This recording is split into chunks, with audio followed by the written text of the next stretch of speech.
the Bankmaster has a chance to get back in. And this man, Chris Masters, about to have another.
All right.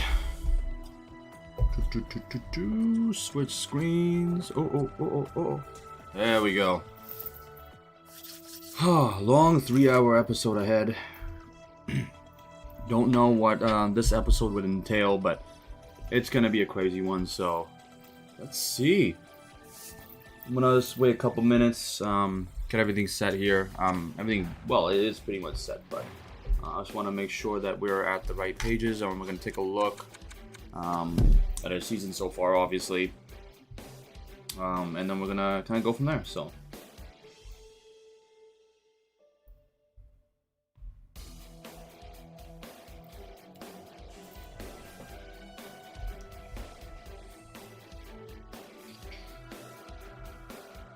okay. Alright, just gonna wait a little bit longer. I want to make sure that I have all my pages open, which I believe they're all open already, but I don't have to worry about that too much. Give it a couple more minutes. I know a couple people wanted to come in and watch, so yeah, we're gonna take a look at our season overall and see kind of how we've been doing. We're gonna go through what our preseason record. And yeah, pretty much we're gonna see where we're gonna be at. I have written down some trade ideas possibly, so I do have my little group notebook, kind of jotting down what kind of ideas I could, what I envision I see for this trade deadline. Most of the things have been already posted in terms of my outline for episode 18, so there is that. So if anything, we got 2 players who are guaranteed to be going.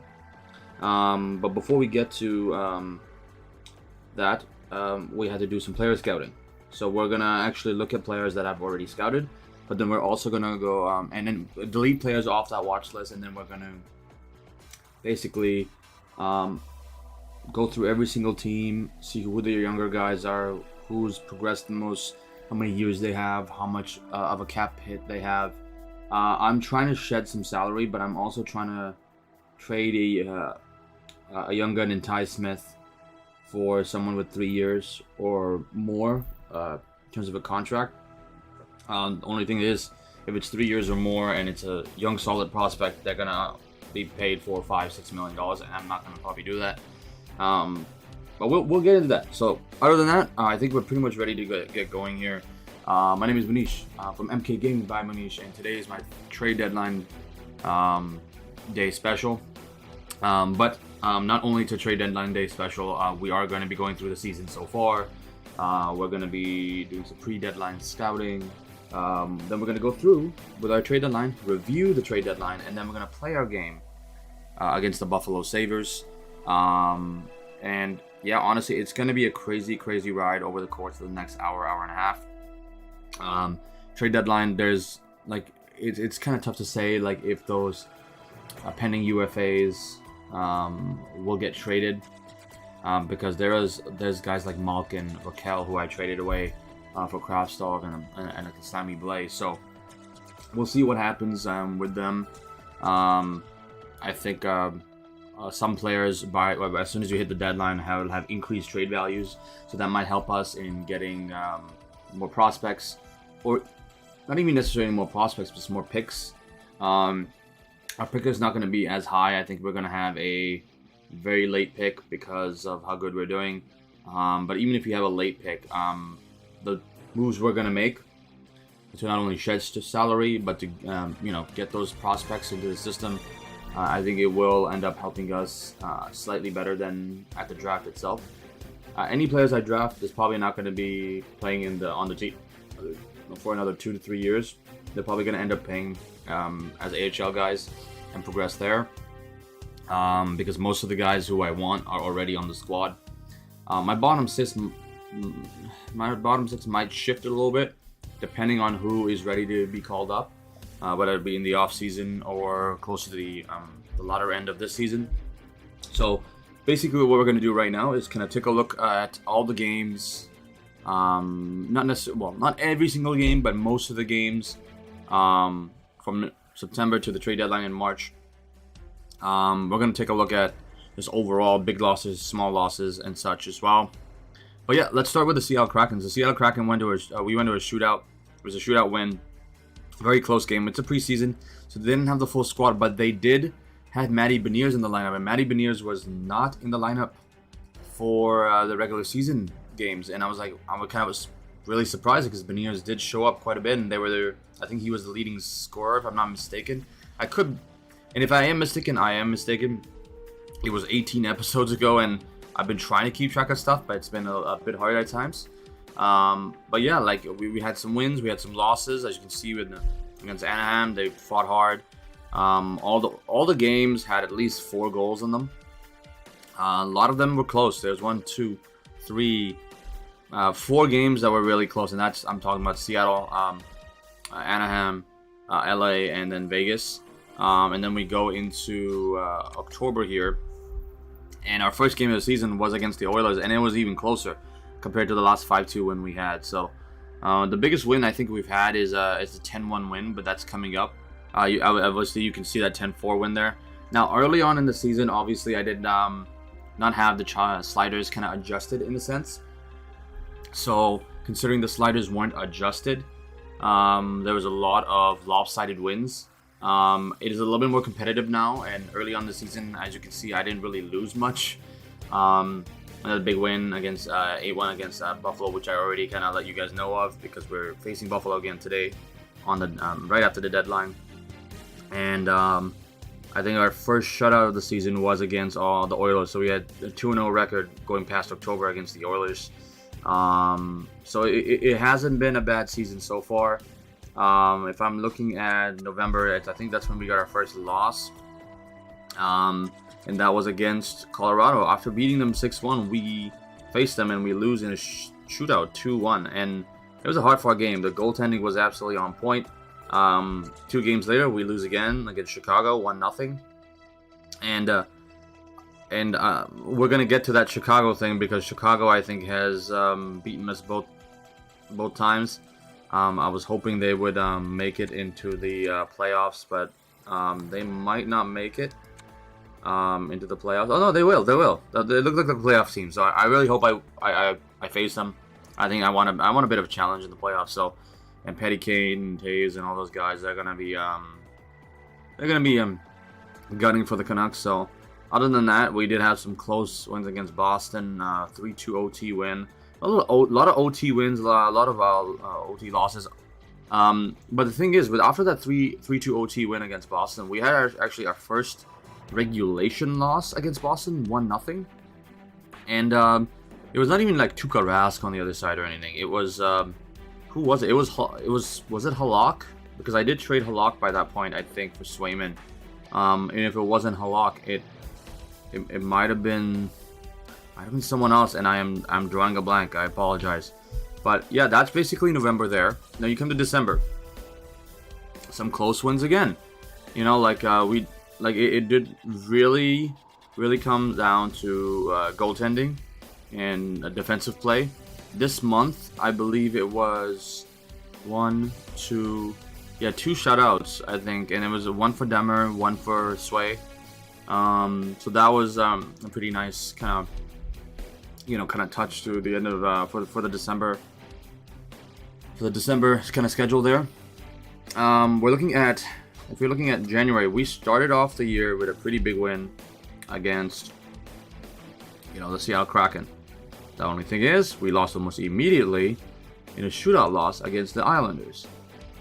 And then 2 games later, we lost again against Florida. So I'm like, okay, this year has not started the best way.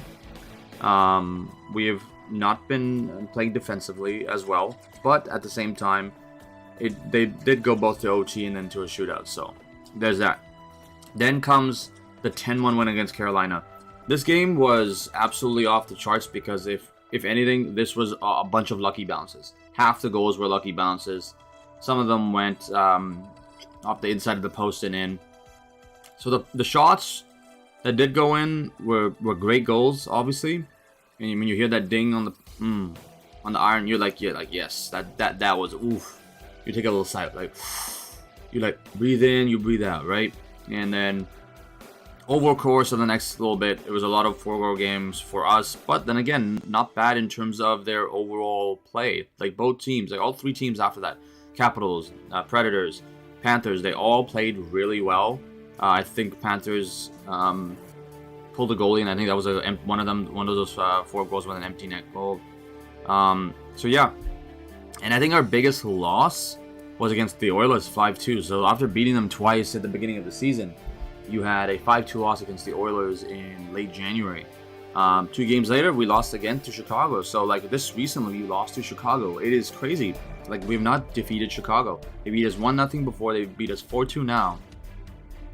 And I pulled a goalie thinking I'll have some space, but they ended up getting an empty net goal. So it was basically a 3-2 loss. But at the same time, it does hurt a little bit because we've not beaten Chicago yet. Then basically comes the February, which is the Olympic break and everything. So there's not many games, but a decent OT win against Calgary. Then if we go to March, which is right now, we did have a single loss. This month has been crazy. I've been struck with injuries right before April comes around, and it's kind of tough. That 5-4 win against Toronto was absolutely insane. It had the most insane ending. I did stream that one, so if you guys want to go watch it, I think that was episode 16, I believe. I think it was 16. If it was not 16, it was 17. That was pretty nice there. So hopefully we get some closer matches in the coming weeks. I do have some things planned for Vegas, the Vegas game, so we'll talk about that at the end of the episode. 2-1 loss against Capitals. Oh my god, the goaltending was absolutely insane. Vanacek robbing us multiple times. I couldn't believe it. And things just went down. It was crazy. And if we're looking at the possibility of a rivalry coming up in the future, like not necessarily in the playoffs, but just next season, it would be the Devils versus the Canucks, because we did make that big trade right before the Devils game. I think it was Jack Hughes in the third for JT Miller, Cody Glass, and a first pick in 2027. So we did take a risk with a late pick, but it's a late pick. We could have used that for something else, like a Kent Johnson or something, but I decided to keep it and get it, put it into the deal for Hughes, I should say, sorry, because I wanted that, 1/2 of the Hughes brothers. I don't know today if I'm going to go for Luke Hughes. We'll see how that goes. If anything, it might end up being like an end of season thing where we pick up Luke. But if we can't pick up Luke now, yeah, we'll be definitely getting him later. Like I just mentioned. So yeah, other than that, we had a lot of injuries. We had Petey come back from injury against Detroit. We're like, yeah, Petey's back. And then what happens? What happens to Petey? Carter Rowney decides to come out of nowhere, bulldoze him, injure him again after Petey was away for 2 months. And oh my god, he got a goal and assist to rub it in our faces. But then we came back and trounced them. Like 8-3 win against Detroit. That was absolutely fantastic. And right before going into the deadline, a 2-0 shutout against the Flames. Couldn't ask for a better way to go into the deadline. And Vladar was on the other side. I believe it was not Markey. I would love to face Markey and Demko, pit them against each other, I should say. But yeah, ladies and gentlemen, that is pretty much our kind of like a little bit of a season overview. But I do want to add to the season overview the stats and everything. So what we're going to do, we're going to go to our overall standings, as well as our division by division standings. So obviously we're 1 for 15. We've already guaranteed a playoff spot, which is pretty nice. We had 55 wins. I think we might end up with maybe 65 or maybe 70 wins. We might pull that Golden State type kind of record. That would be pretty sweet. But we got Vegas and Seattle right there, and then Edmonton with the wild card spot. But the only thing is, if Edmonton's with the wild card spot, look how close the Kraken are. They're not that far off. And you know, if I'm looking at things right now, Calgary has almost no chance of making it, and Ducks no chance. San Jose might be able to squeeze in to that wild card spot there, but it's still tough to say. And then if we look at the Central Division, I believe, yeah, the Central Division, you're looking at the three that I think will go in: the Jets, Hawks, Avalanche. Those are the three that I think will go in. But again, it's only 60 games played and 61 games made for the Wild and Blues respectively, and they can come in. Jets has played 63. So each of those two teams have 2 and 3 games on them respectively. So it is tough to say if Winnipeg can hold that. If we look at the Atlantic Division right now, we got at the top. It's like saying ta-ta, at the top is the Leafs. Great record there. Their winning percentage, is it a power play? The point percentage is 66.9. Nice. If anything, yeah, I don't see anything changing much other than maybe the Panthers squeezing themselves into a playoff spot. Detroit might get bumped down. I would rather have Panthers in the playoffs rather than the Wings, but it is a pretty strong 5 teams fighting for that last spot. And then comes the Metropolitan. Carolina Hurricanes, Rangers, Capitals, let's just shorten them out, Penguins. Columbus, I would love to see them make it and then take out maybe one of the big dogs, but I think it's going to just remain as is right now. I think anyone who's 5 points behind a spot has a chance, but then, like it's 5 or more, you're probably not going to make it. I'll be surprised if Philly makes the playoffs. Other than that, we are looking at the overall league right now. I went a little too far there. We're looking at the top 8 teams. Obviously, we're at the top, but we're not including the top team, which is our team. We're looking at the Leafs, Hurricanes, Knights, Colorado, Kraken, Lightning, Oilers, Blackhawks. This is absolutely insane. We have 1, 2, 3, 4, 5 out of those 8 teams from the West. So the West looks pretty strong. Hopefully we can get some rivalries going along with some of these guys. And again, the Knights, I have a little thing special planned for the Knights as well. We'll see how that goes. But I think the stats are going to be the kicker, because I did make some predictions. So I'm actually going to go through those predictions now. And we're going to see how accurate they are. We are looking at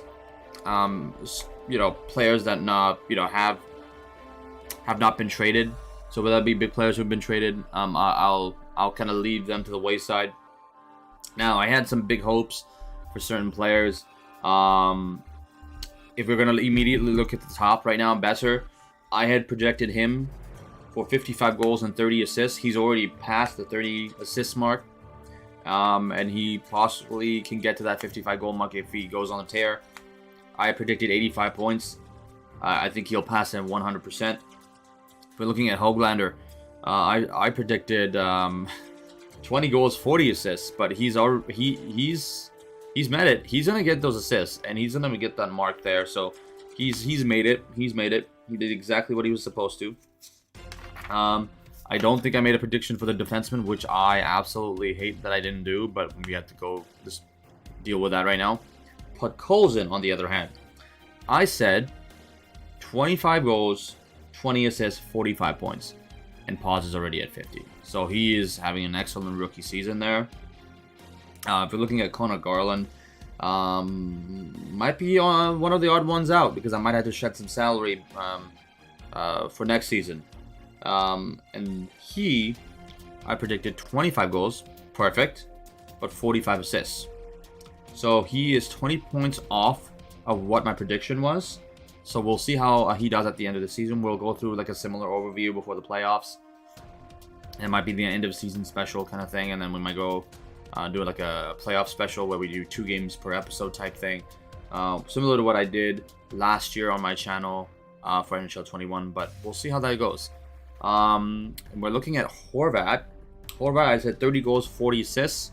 So he's underperforming right now, even though he has power play minutes and everything. I was hoping he would perform just a bit better.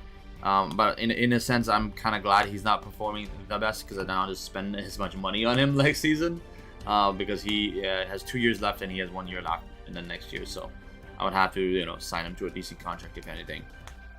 So after that, you got PD. Now PD got injured. As you can see, he's gone for almost 30 games. 30 games he was gone, and it was so tough. But even after 30 games, look at that. 43 points in 31 games, 45 points in 60 games for Bo Horvat. You can see that how much of an impact Pedersen had on the team. And if he, I want to do some calculations right now, actually.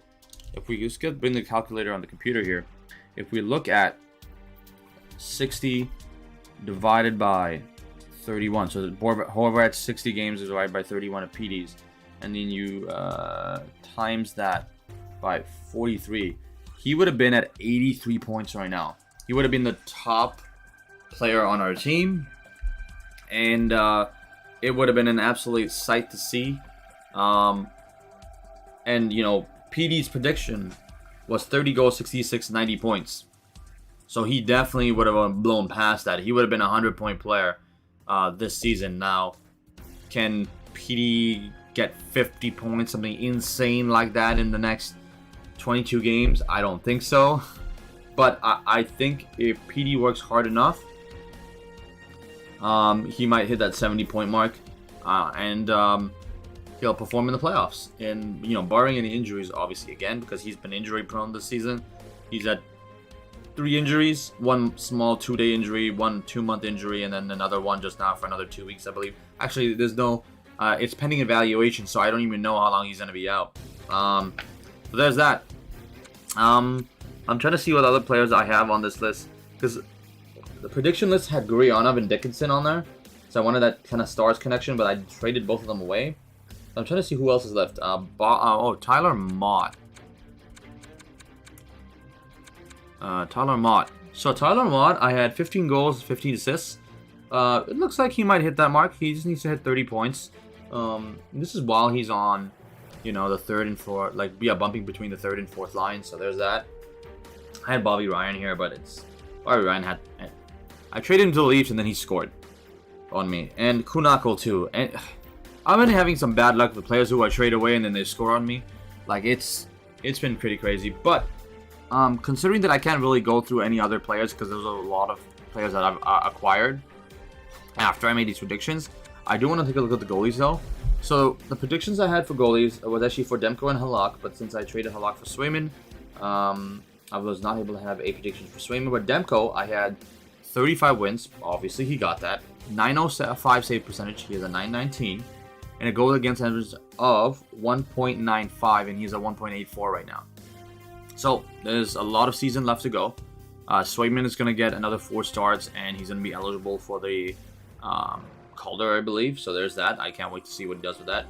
But for Demko, I only predicted 5 shutouts, and he got 5 shutouts. I predicted 2 shutouts for Halak, but if you look at Swayman directly, he got 2 shutouts as well, which is pretty good. All right, so basically, we've gone through, the very basic kind of idea of what we have for our NHL team. But before we advance today, I do want to quickly look at my AHL. Something came up on my screen here. Let me close that. Oh, yeah, there we go. Something came up right on top. So basically, what we're looking at right now is this are our AHL stats. Now, our AHL team is not doing that good. And I'm really hoping, like, after I get rid of some salary and stuff, and I bump a few people down, that I'm able to kind of level out the squad and kind of develop a lot of the my higher picks. So we'll see how that kind of goes. And I can't wait to kind of see what happens in the next little bit with the AHL team. They're, I think, at the bottom of the league, which kind of sucks. But the only thing is, I've had so many injuries, so all the chemistry has been like thrown out the window for the AHL team, because I've been calling people up, sending people down, calling people up, sending people down. Mostly calling up because I have to have players fill those main spots on the main roster. So other than that, I do have a couple goalies which have not been doing bad. Like DiPietro's been doing pretty good. Seelovs has not done pretty good at all. I might end up putting him on the block. I do got Jesper Wallstedt. Now, like, if you have Jesper Wallstedt right here at 79 at 19 years old, and then you have Michael DiPietro at 78 at 22 years old, yeah, DiPietro is going to end up staying in the minors, and then I might bring up Wallstedt next season to back up Demmer. And have a Swedish goalie in there would be really, really nice. Other than that, DiPietro, yeah, is going to end up being an AHL goalie, and the way I see it. Like, there's no way he does not, or there's no way he brings it up, brings his numbers up and then goes to the main squad. Like, yeah, it's 2.38 in the AHL, and, he's not had the best squad in front of him, but if you have a 19-year-old at 79 overall and a 22 at 78, you go for the 79 and 19 and put him as your backup. So that is pretty much that. We're at a point where I'm just going to double check and kind of go over with you kind of my trade ideas and everything. And then what we're going to do is do some player scouting as well. So I'm going to bring that page back up here, which I had wrote down. So I had a revised trade scenario for the deadline.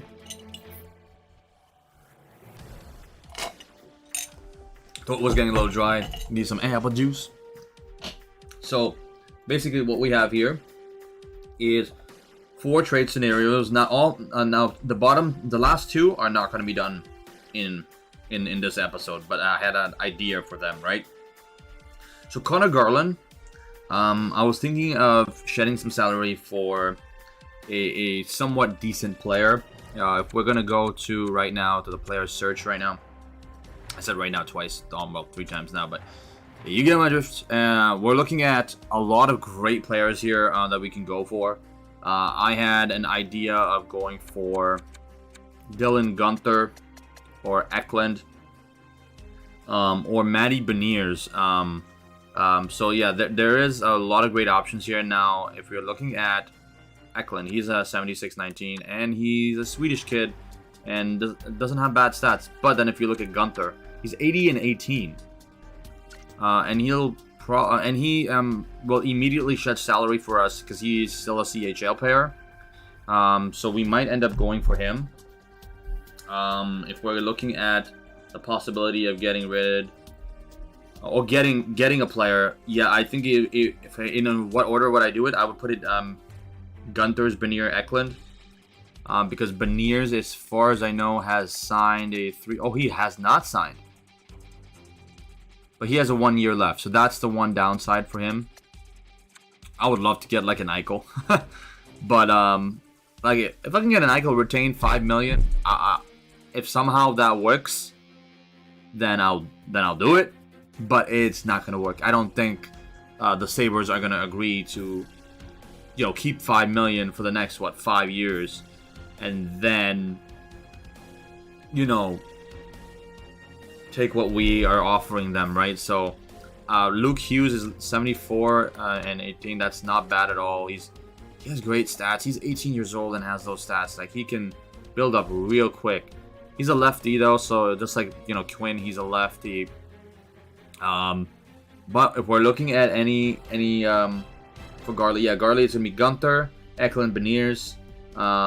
Next up would be Ty Smith. Now Ty Smith, if we just look at the D-man we have available, or at least in my watch list, we're looking at I was looking at Drysdale, Sider, and Brent Clark. There's only one player that has 2 years, and then the other has 3. So I might go for one of the 3-year contracts. Sider's age is 20, he has an 80 overall. Drysdale is also 80, but 19 overall. So I had put a poll up, kind of looking at, what I want to do for my team, and I've had 12 votes, and 8 out of those 12 votes say, hey, go for Sider. So I have Ty Smith, who is an 84 and 21. Age of 21. At the age of 21, is 84 overall. Yes, if I go to get like a Sider, he'll be a downgrade in a sense in terms of overall stats. But I have 3 years with Sider then. Not, right? So I have 3 years with Sider compared to Smith, who have only 2 years right now. And next year it would, be hard to sign like a Ty Smith because he's been performing pretty well. And I need cap space for like a Horvat and all the other guys. Yeah, Ty Smith would be nice to keep, but he's a left-handy defenseman. And if I want to trade like Ekman Larson and Tyler Myers, which I'm going to get to, I'll do that in the offseason, right? Because they've been my top 3 defensemen, right? I would say it's Hughes, Myers, and Larson who have been my top 3 defensemen. So we're gonna have to wait and see what happens with them in the offseason, post playoffs and everything. If we're looking at the possibility of going for another player, I don't see where we go for it. Like, if I'm looking at Ekman Larson in the offseason, I'm looking like a Rasmus Dahlin type, because he has 3 years and $6 million cap hit, and his trade value is not that high. And I love my Swedish players, so there's that. Tyler Myers, on the other hand, he's a righty. I was thinking Tyler Myers in the offseason for Sider.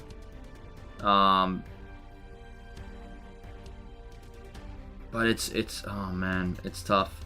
It's really tough because I have other players in the system that are pretty decent as well. So Garland and Smith will be going for sure today. I just don't know who I'm gonna package Garland for. Like, Gunther is obviously has a bit more value than Garland, but Garland is an 85 overall compared to Garland. Gunther's 80, so we might be able to just do a 1-for-1, or maybe a 1 and a pick and Gunther. We'll see how that goes. But in the meantime, I do want to go and take a look at my own squad. We're not going to propose a trade right now, obviously, because we're going to do that all during the deadline. And if we can't sell a player, we can't sell a player, right? With that being said, let's take a look at a defenseman, which we were just discussing. So he was obviously our number 1 guy. Larson, Ty Smith, who might get traded for Moritz Seider. Myers, and then Cale Addison is someone who might come into the lineup next season. He's a righty, and he has really, really good stats. He's only 21 years old. He has 2 years left, so he's going to ask for money in the offseason.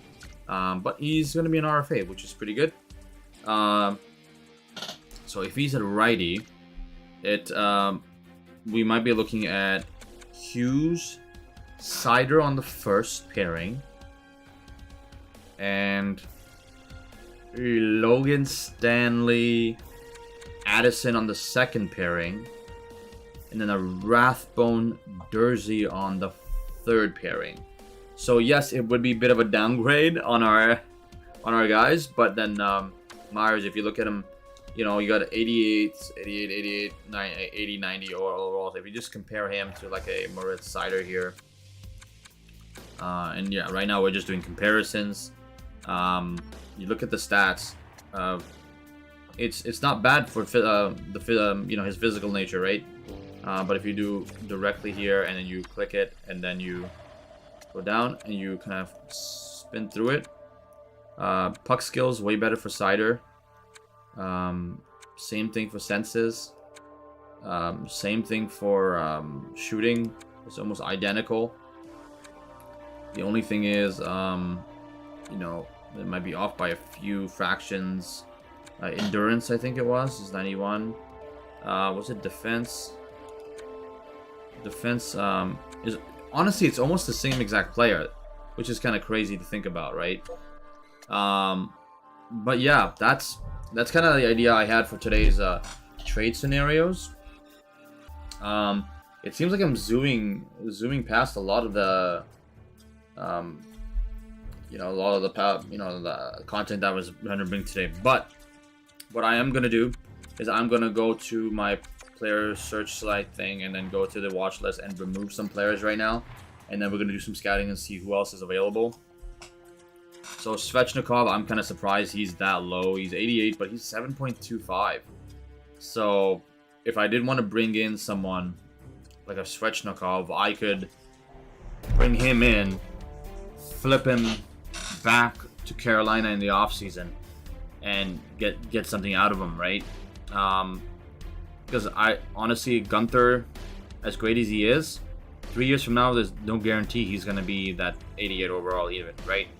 But then, Gunther will be a great AHL player, right? So, Svechnikov, 8 years, 7.25 is great. I can't see myself taking him off my watch list. I have 4 more spots on my watch list. Ken Johnson, someone who I really want to go for. If I want to really go for him, I could go for Svechnikov, put him on that second line. But the thing is, I do want him. When Höglander comes back, he has to go on that second line. So I can't even. Now that I realize it, see, I'm thinking on the fly, and now I'm like, okay, because we can't pick him up at all. Because when everyone's healthy, there is no space on those 2 top lines now. So probably would be Gunther for Garland, and then bump up Hoagie. Let's take a look what we got on here. Lucas Raymond was someone I'm looking at, but I don't want to go for Raymond. That's one of the few I don't want to go for. Not to say he's not great. He's absolutely fantastic. We got Byfield. Oh my god, 78-19.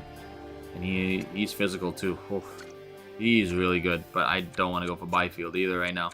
Denisenko has been absolutely on fire. His shot is absolutely amazing. Accuracy is pretty, mid 80s and then high 80s for the power there. So we'll see how he does. Holmstrom is 74 overall, which is not bad. He's on a 3-year, and I don't mind bringing him in later. But then again, it just depends on how everyone else does. We're looking at Hinola. Hinola is someone who I was interested in, and he's great, but I am not going to go for Hinola this year. Jacob Perreault, not bad for a 19-year-old. We might keep him on there. Oh my god, Thoreau, right? Leroux. It's an H silent, right? I think so. I might be butchering it, but 18 years old, amazing.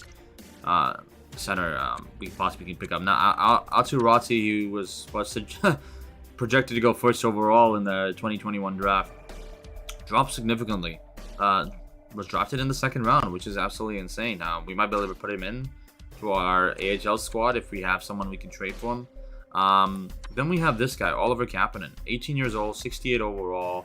Someone who I've been looking at, pretty low in terms of stats. So what we'll do, we have 7 open spots on the watch list. We'll go over the watch list one more time after we've done some scouting here. So we're gonna just basically we're on to the pre-deadline scouting now, and then we'll go through with the trade deadline itself, which I've never streamed a trade deadline, so we'll see how it goes, and it's gonna be absolutely insane. So let's go. Let's start with the Anaheim Ducks. We're gonna go in alphabetical order. The way I see things right now with Zegras, he's a great player, but I think he has 2 years left. Zegers would be a great option to put on that second line. But like I said, I do have to put on Hoagie there after PD comes back in and is healthy. Ooh.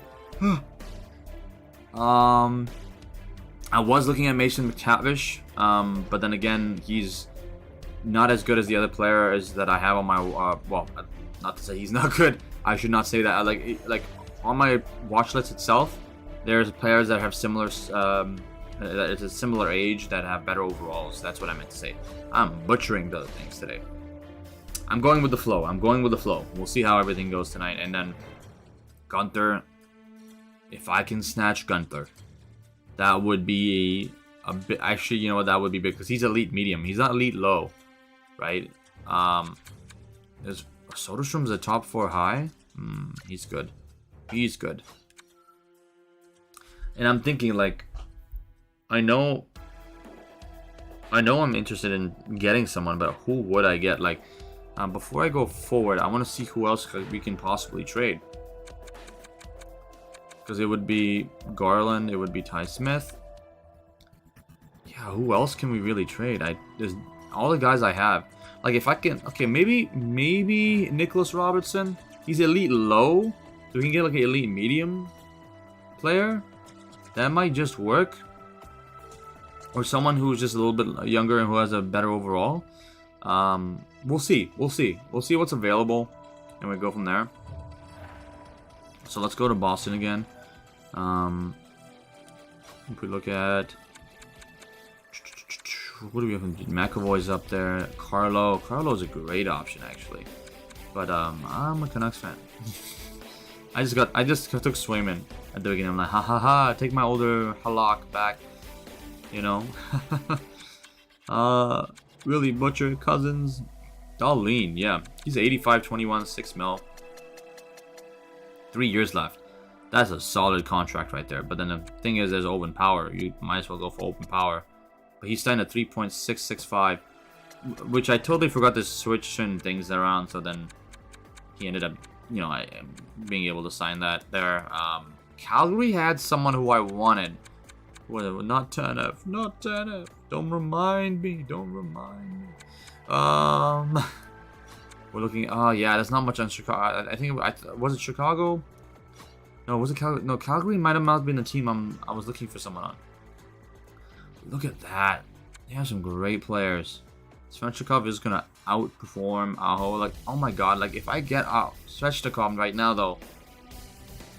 Oh, this is so tough. But I'm gonna have to give a lot to even, you know, think about it, right? Like Tony DeAngelo, 80 overall, 26. He's been great, but he won't fit in our system. Seth Jarvis is only, oh my god, he's 20 years old. He's 20 years old, right wing, which we do need a right wing. And he's a 70. Oh, he's a 71 overall though.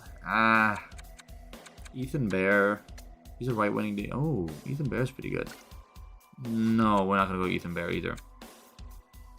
It's Goddard. No, I don't have space for him. Like, I would love to bring some old guys back. Ooh. Oh.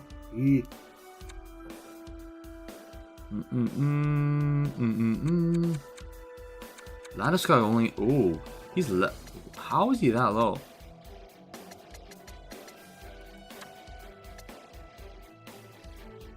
He's 7 mil.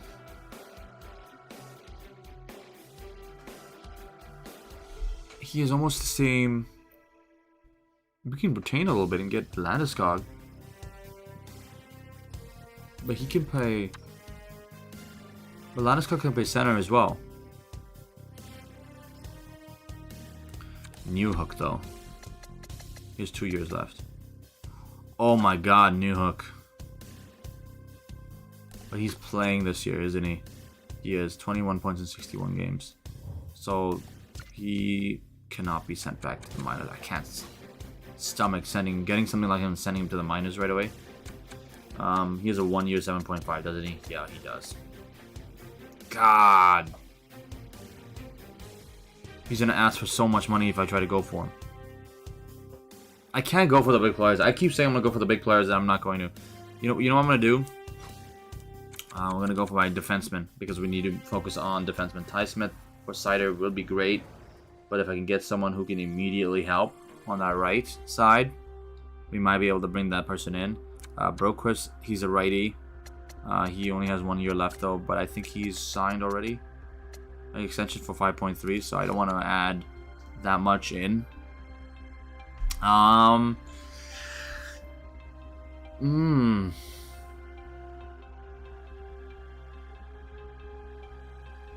man.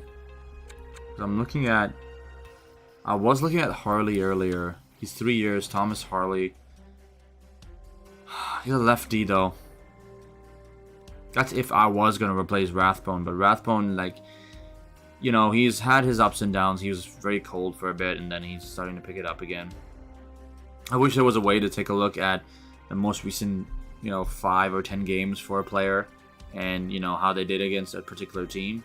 I wish there was we were able to see those types of stats. Cider, ooh, Cider, Cider. God damn it, Cider. Why are you making it so hard? Simone Edvinson, he's at left wing. I created him, added him in, but like, oh my god, Cider. Oof. Making it so hard, man. Making it so hard. Broberg. Let's take a look at this Broberg boy. He's 20. He doesn't have that, man. The best stats. Bouchard, though, he has a great shot. Powerful shot. Accurate, not as much. But Clefbaum. Yeah, by the way, when is Clefbaum coming back? I need to check something real quick.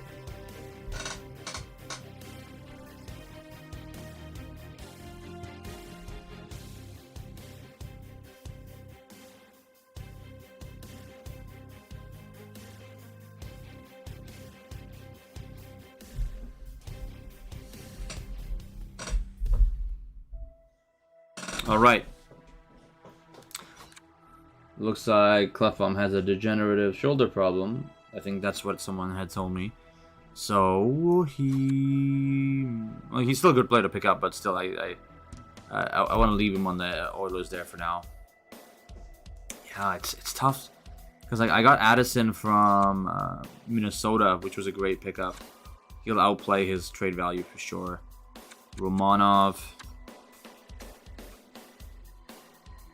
left and righty, which will help quite a bit in, you know, times where the lineup is all over the place. But he's only 22 years old and 79. I probably have players who can outdo that before they even hit 22. Christian Lambos. Carson Lambos. I say Christian Lambos. Not bad for a 19-year-old. Holy, like, there's some great players, guys, like, and gals. It's just tough to say. Oh, did I go back? Did I go back? I might have. Fabro, he's not bad. He's 2 years, 2.4. Philip Myers. Subban. Subban has 9 million left. He's a righty? Man, just for the name, I might bring him in. Just for the name. Just for the name. Let me put Subban on there. He might be on my third pairing, if anything. If I can get him at 50% retained and trade someone with somewhat decent value and then pick up something on free agency, it might just work out. I don't want to get rid of any one of my younger guys, but Subban would be a great pickup. Yeah, you know, minus all the slew footing, you know. But we'll see. We'll see what happens. Oh, Dobson. He's not signed an extension yet.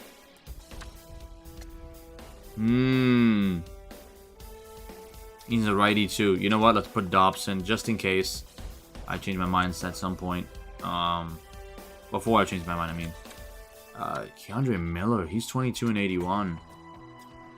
But he's a lefty.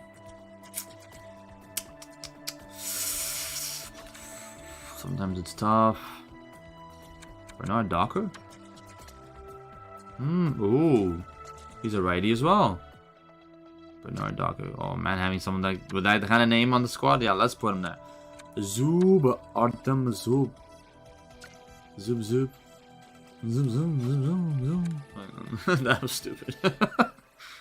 Oh man, Cam York. He was looking pretty good as well. But again, he's 21, 78. He'll develop. He'll probably end up being a 83, 84 max. Ristolainen's pretty good. He's... If I can get... Oh, he would be probably the better pickup. Him at 50% retained? He's 27 years old.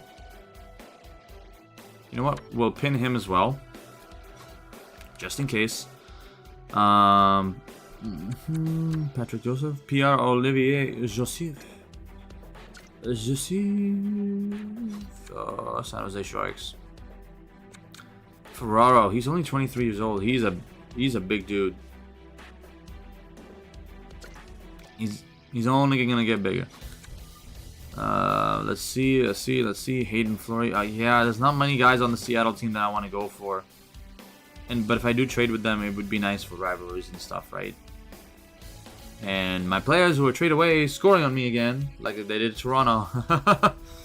Oh man, that's still I can't get off of my mind. Oh, Leo Loof. Ooh, Leo Loof.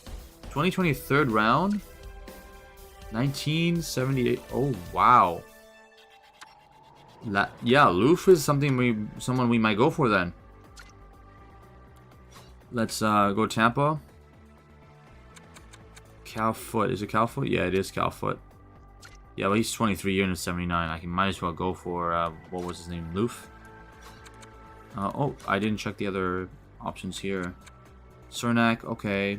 Sergachev at 86 to 23. That's not bad for 4.6. No. Don't want to touch any Toronto players.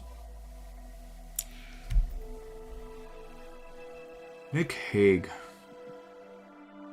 81-23. His shot is... Oh, he has a bomb. He has a bomb. It's tough. It's really, really tough. Let me get some of my Canada Dry. By some ginger ale. On top of this ice I have over here. Then we're set to go. Then we got one more team to look at. We did some basic scouting. We're not going to do like absolutely insane scouting. After this, after we go through every single team, which is almost done, we're going to look at upcoming UFAs. And we might end up getting a rental for Garland. We'll see though. We'll see. Carlson 8. He was signed for $8 million at 5 years. I thought he was 7 something. I could be totally wrong there. Oh man, if we can get someone like him on our team, he's a right winger too. He got an X factor and everything. Is that Alexia? Alexander Alexia. He's great. He's left though. A lot of great lefty options, you know. Then we got Winnipeg, and I think that's it, right? There was Hinola, who we were looking at before. Schmitty, Pionk, everyone. I think that's it. That is it. So basically, well, I didn't use all of my spots on my watch list, which I'm kind of happy about. After we take a look at the upcoming, upcoming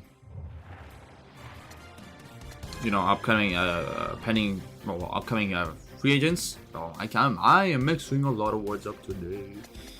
Ken Johnson. Yeah, oh my God, if I can get Ken Johnson somehow.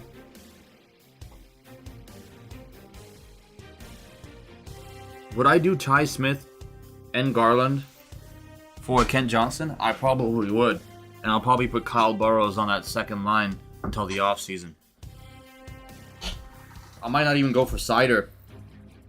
Like, Sider is someone who I want to go for, but like, if I'm thinking completely long term, I got Jack Hughes. Yeah, I got Jack Hughes.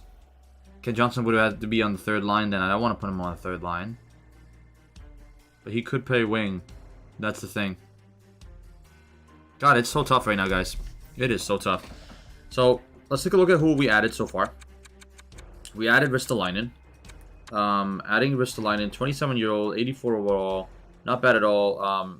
If we compare him directly to like a Ty Smith, yes, he is not going to have... He's the exact same overall as Ty Smith, but Ty Smith's like 6 years younger. Probably not going to go for him. But the thing is with Subban, if we, for example, just do trade for assets, just to take a look at something right now. Because we don't want to waste time doing that actual deadline day, because we want to see what crazy deals go down as well. We're going to be viewing the deadline, but also making trades. If we make our trades early, we're just going to view the rest of the deadline and see who gets signed and who doesn't. If you look at who's available in this kind of range, it would be like a Logan Stanley or a Kravtsov. But we're pretty young, so I don't want to give away a lot of the process. Yeah, I made my team pretty young already, and I can't get rid of Mott. He's the heart of the team. So yeah, Subban's not coming. But we might be able to sign him in the offseason, right? That's the thing. So we'll see how that goes. Bernard Docker, Dobson. Dobson was great.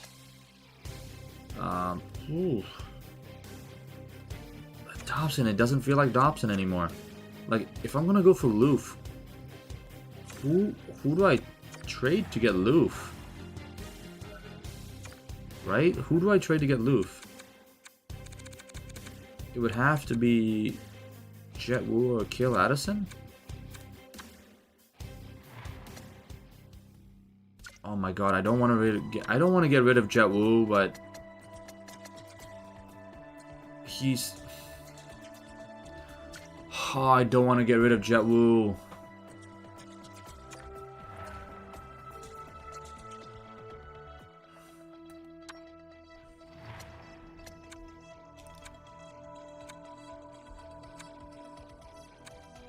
I don't need it.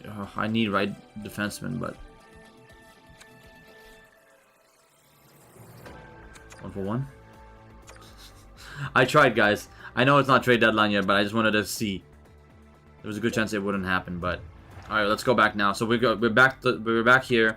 Denisenko, Holmstrom, Perot, Ratty, Merkley is one of them. Merkley as an option would be someone who I might go for. We'll see. Right-handed, he's injured right now though, so it's kind of up in the air what's going to happen.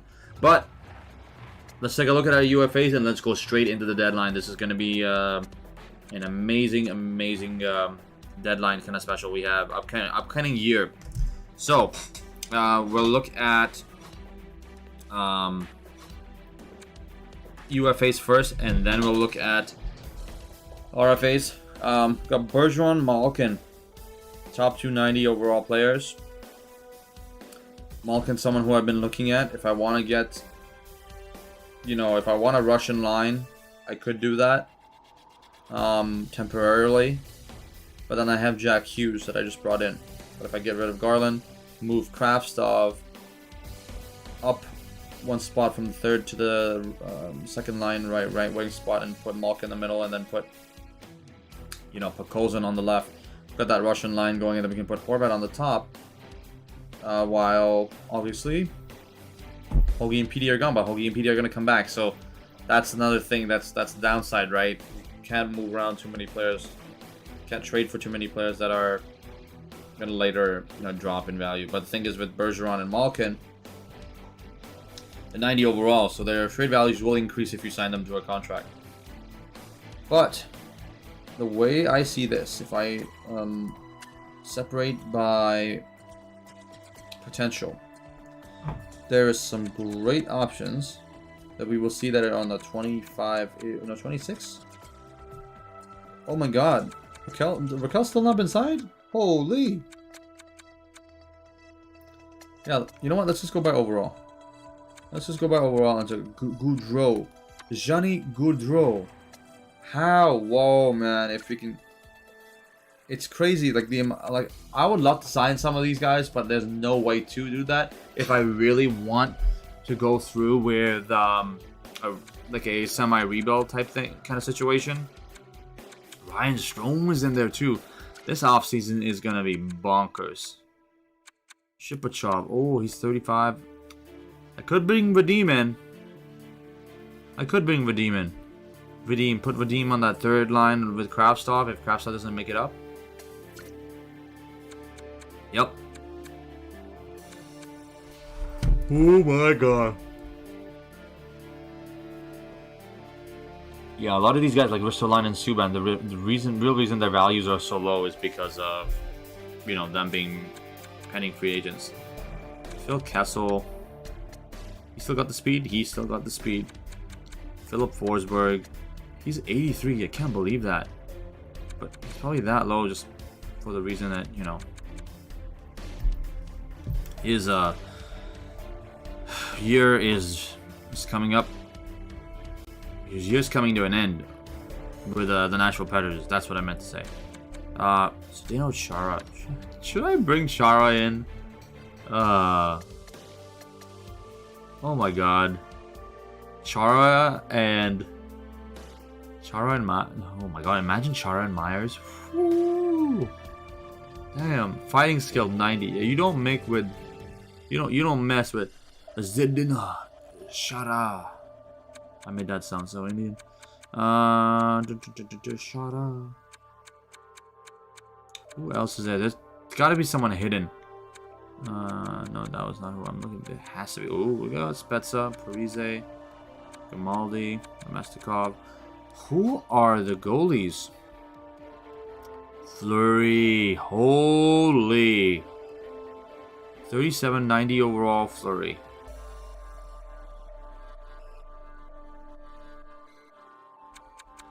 Francouz.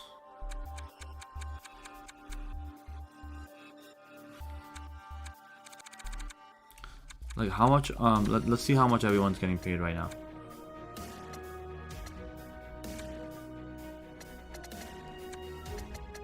Francouz, Carpacello, the Smith, Lankinen, Campbell. Campbell's available. Ooh, Campbell. Grice. Oh my god. This is going to be an insane offseason. The goalies are going to be out on the market. The players are going to be out on the market. But one thing we did not check are the RFAs. And it looks like a stacked RFA lineup too. Is anyone going to submit an offer sheet? That is the kicker. That is the real kicker. If we're, for these ones though, these players we have to do by potential. So that's how you find the gems.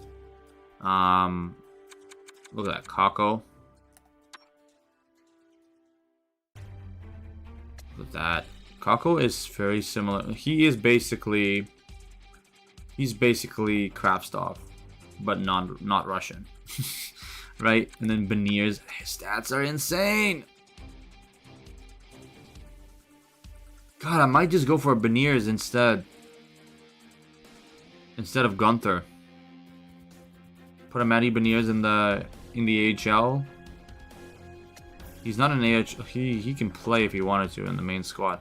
But look at that, 63 points in games. Yeah, he's going to the AHL. I might end up doing Beniers. It's insane that, you know, he's not been signed yet. At least I don't think. I think it was Beniers. It was Owen Power who got signed, but not Beniers. We'll see what happens in the next little bit. Oh my god. Puljujärvi's available. Vesalainen? Oh, we might be able to get him for dirt cheap. Because right now he's getting paid $815.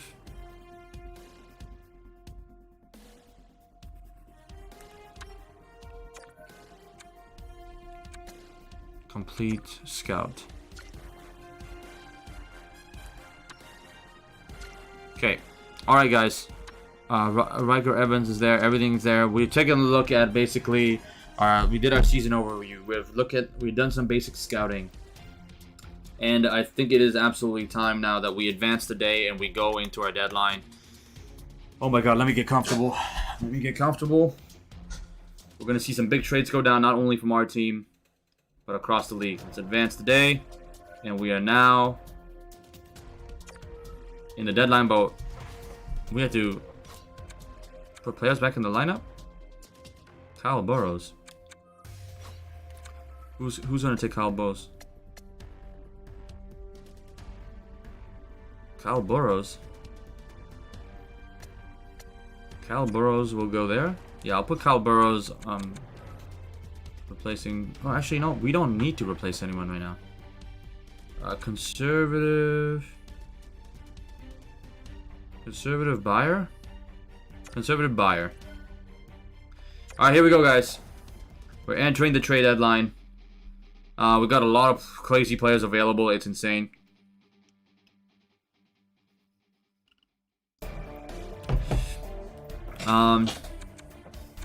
Trade summary. There's no one right now. Let's see who else is available here. They're already saying he's available? Why would you give away Jack Hughes and then put him? Oh my god. Alright, let's see. Let's see how our trade values are looking at like right now. Oh, there's already a big trade going down. Already a big trade has gone down. Alright, so let's take a look. Let's see. Let's see Ty Smith. Let's try to do something with Detroit right now. Let's see if we can get a Detroit trade going for Moritz Seider. So it looks like it's a pretty even trade, but I want to try to get something else out of them. Let's see if we can get like a prospect of sorts. Freaking Rowney. I don't want to see his face. Rasmussen. Let's see. Potential by potential. Let's see what we got here. Fabric, Hiroshi, Berggren, Jonathan Berggren. Yeah, we can go for him maybe. Jonathan Berggren and a draft pick maybe. Sometimes it says, it says the value's off-putting, but you might be able to go for it. You can, start big and then go lower.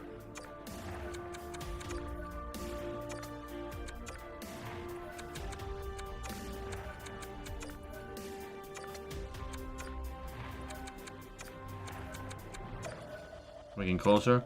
Let's just take that out for Berggren. Okay, so we're looking at. Let's take Berggren out. Let's just do first. Okay, we might have to do a Detroit second. That's not working out. That's not working out. So after our first trade, we're gonna wait a bit. Oh, come on, Seider.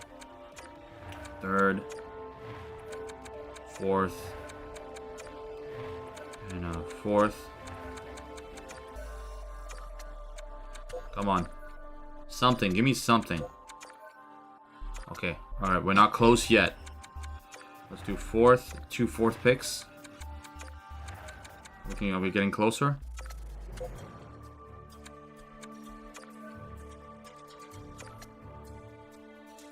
Pavelski's gone to the Detroit Red Wings.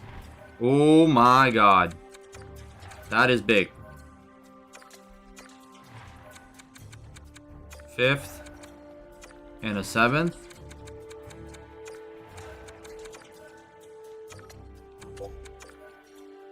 Wow, they're not getting rid of Seider. They're not willing to budge on Seider. They're not willing to. We might have to do a 1-for-1. They might say yes to that. Tierney and Brown from the... Oh my god, that is insane. Guys, there's some big trades going down. 7:18 a.m. So we've already passed an hour into the deadline. Let's see if this works. Oh my god, 1-for-1. We're gonna have to give. Ty Smith is an 84 overall defenseman, and they're saying no to him. Oh my god, ladies and gentlemen. We might have to give. We might have to give a bit. A 7th. A 7th. Maybe a 6th. Do we have a 6th this year? No, we don't have a 6th. We have a 6th next year that we don't. We have 2 6th next year. Let's give a Nashville. Give a 7 from this year. Come on, come on. Something. Just a bit low. Just a bit low. Just a bit low. Oh my god, it's just a bit low again. Alright, let's do this. And let's do a 7 from there. A jersey.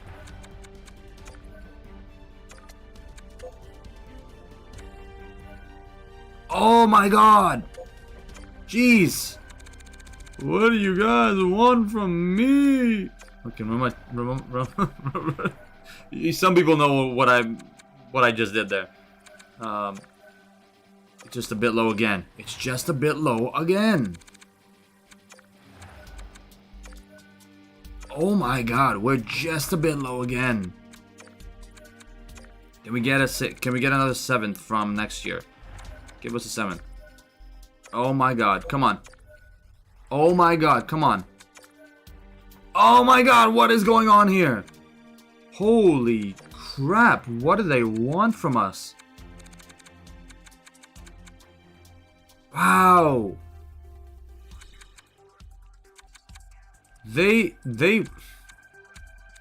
I'm gonna give him a late pick. Take that. You gotta be kidding me, right?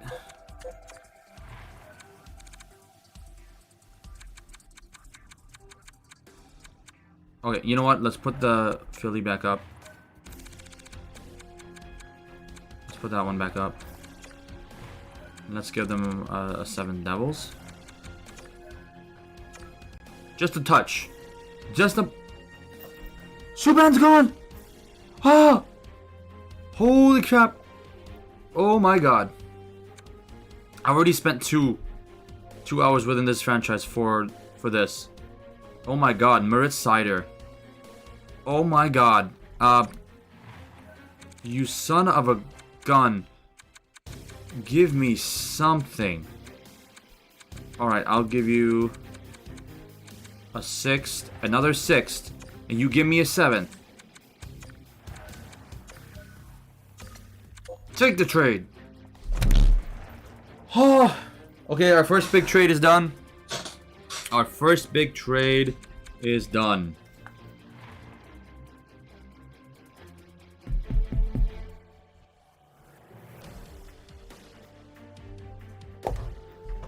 Okay. Alright, we got Moritz Seider.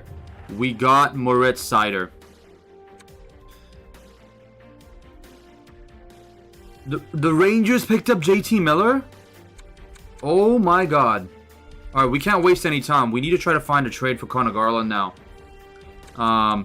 Seider was a great pickup. We got Seider like we were intending to get Seider. Let's see what we got here. Really? You want to give me Beagle, Frederick Gauthier, Pitlick, Bemstrom? Okay, no. We're gonna go, and we're gonna go for... Oh my god, Ty Smith has gone. For Moritz Seider. And then Garland. Do we go for Beniers? Do we go for Beniers?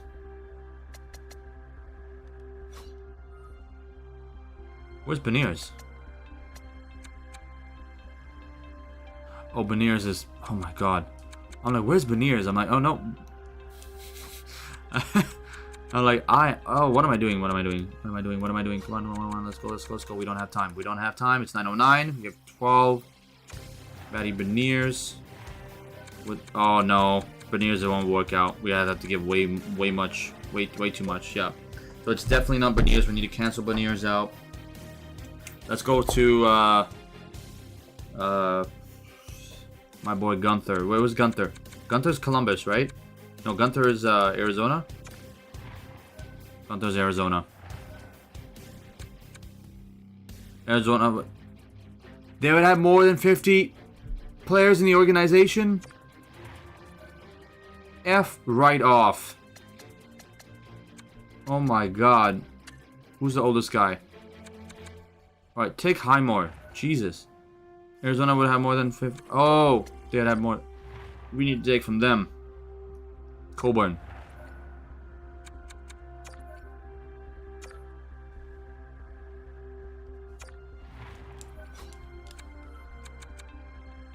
We'll give them a Colorado 3rd. And you give me a 5th.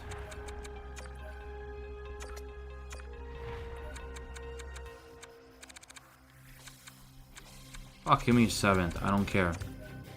Oh my god. Okay, we're not going to be able to get Gunther right now. It's 9:43. We got a little less than 2 hours left. A little bit more than 2 hours left.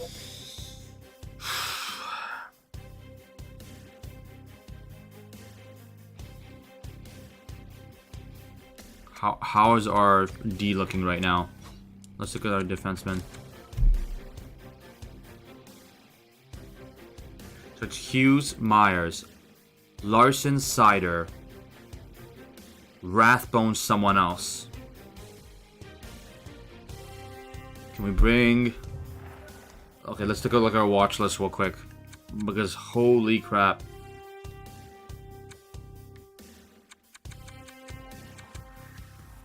Where do you go?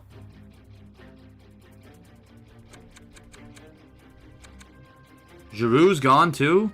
Wow. Wow. Things have been going down.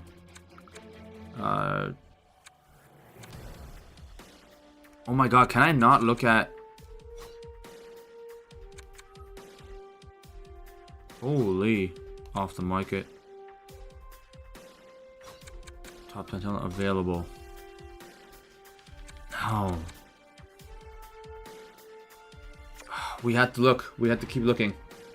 We had to keep looking. We don't have time left. I do want to get rid of Garland, but I do want to give... I do want to get a pretty decent guy back, right? Oh, Zegras. Zegras would work.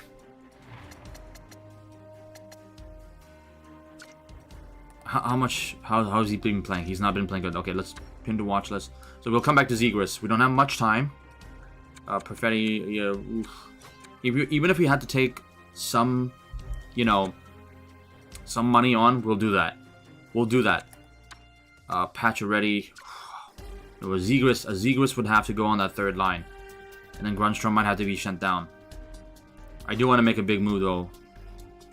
Willie Nylander? Nope. It's not happening. We got an hour and a half.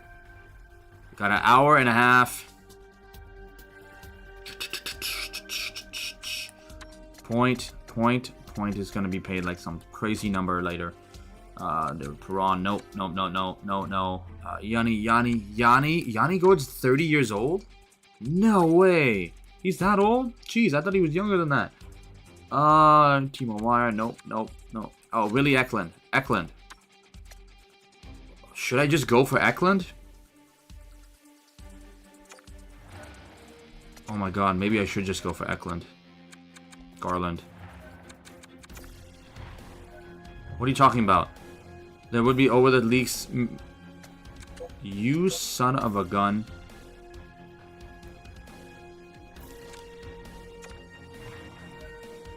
Malkin. Oh my god. Should we go for Malkin retained? F it. We're going for Malkin retained. Malkin retained.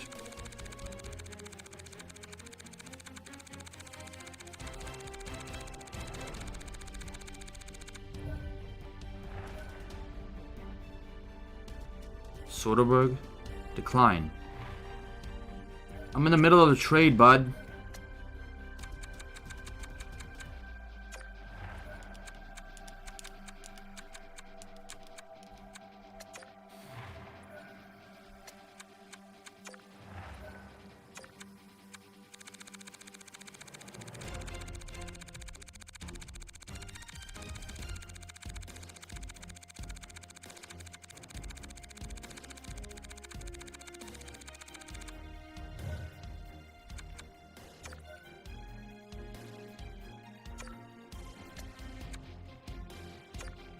Alright. Do 40% retained then.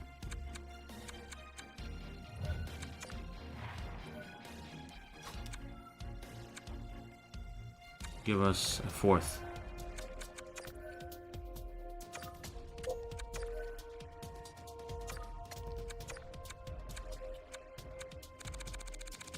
%35% retained.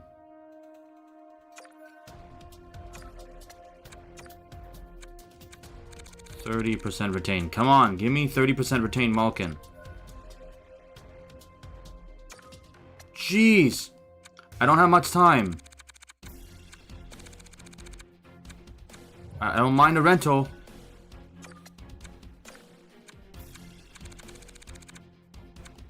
Come on. Just give him to me. Oh my god, I have no time. I couldn't get Gunther or anyone. Jeez, you want me to take the full salary cap?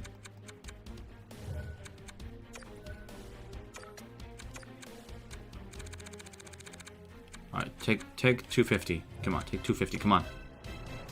Alright. Alright. Just take him. Oh! Oh my god. I did it. I took 9.5 on for 1 year. Hoglander is going to be bumped down to the third line. He's going to be bumped down to the third line. Like, Hoglander was not going to get that treatment for long. We all kind of knew that. Man, that was a crazy deadline. We're going to go all the way to the bottom here. Vakanainen, second on. Oh my god, there's going to be some big trades here. We're not going to be expecting. Vakanainen, second round pick from Boston, and a third round pick from Calgary, also coming from Boston. But Ryan Soon and Andre Sekera. Wow, they gave one of the younger D-men and a bunch of picks for Suter and Sekera. That's crazy. Ottawa acquires Krebs, a second round, and Matthew Primo for Demers and Eric Stahl. What? Oh my. What is Vegas doing? You could have... Oh my god. Willie Butcher, Franti Ranta, and Patrick Postula. There we go. Pavelski. That's a big trade. Pavelski for a second round and Juni Ikonen. We got Ottawa. 2022 first round, Chicago for Trey Fix-Wolonski. Oof. And Connor Brown and Chris Turney right there. Holy wow. Wow. Okay, so this is a big one. Kevin Shattenkirk went to Carolina. And Anaheim got a first round, a second round, and Jonathan Drury. What is going on here? Oh my, Claude Drew and Keith Yandel for a first, Jared Masaka, and two others. So I'm assuming picks. So just wow, absolutely fantastic. Crazy trades have been going down. And then we got Rasmus Ristolainen to the Seattle Kraken, and then Philadelphia Flyers got a second round, two second round picks, and Cale Fleury. That is a really good pickup, considering he's an unrestricted free agent. Really good on Philadelphia Flyers for getting that package. Lusterainen, Lusterainen, a 2022 third round pick, and a 2023 seventh round pick from Florida for PK Subban. Holy crap! And then we had our first big trade, Ty Smith, 2023 sixth round pick, and two others for Moritz Seider. We did have to pay a bit more. We had to give at least 3 picks and Ty Smith, even though Ty Smith was overall 84 overall and at the age of 21 compared to Moritz Seider's 80 at 20. And then we had another big trade, JT Miller and a 2023 fifth round pick go to the New York Rangers. And that is insane. That is absolutely insane, because we just traded him, got Jack Hughes, and now they traded him away for a first, Brandon Schneider, and a second. That actually is not a bad haul, though. I must say. Philip Forsberg goes to the Columbus Blue Jackets for a first round and Josh Dunn. Wow. Again, another unrestricted free agent. So there's a lot of rentals being moved around. Second round and Antti Sorella. Second round from Tampa Bay. Tampa Bay pick from Nashville, I should say. Antti Sorella for Nick Cousins, and a fourth from Nashville there. That's not bad. Connor McMichael and Bjorklund come from Washington for a third round, pick in 2023, and a third round pick in 2022. And Matt Benning from Nashville. That's not bad.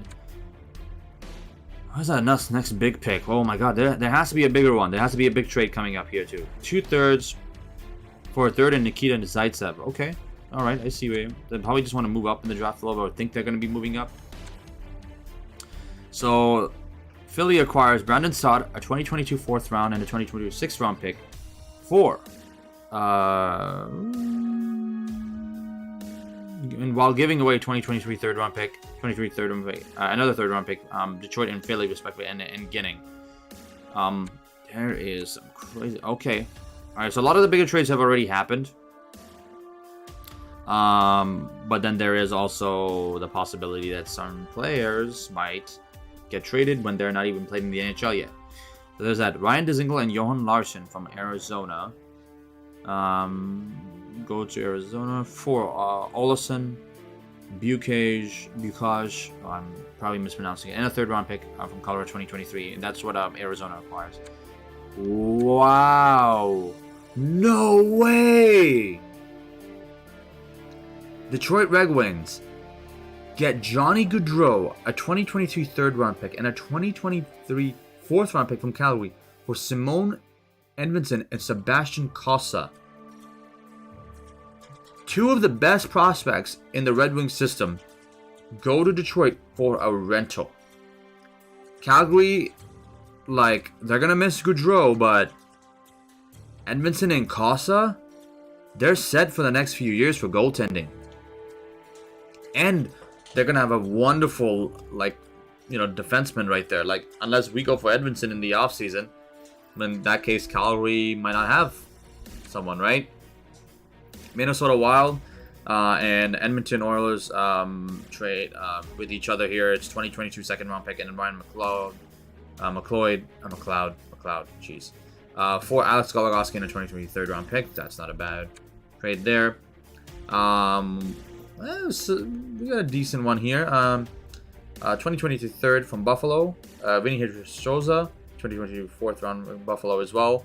Going to Columbus for James Maltesta and Emil Bemstrom. Belstrom, I think, is a restricted free agent, if I'm not mistaken. And then we do the big trade, the last trade of deadline day. It's Connor Garland for Evgeny Malkin. This is not something I wanted to do. I wanted to go for one of the younger guys.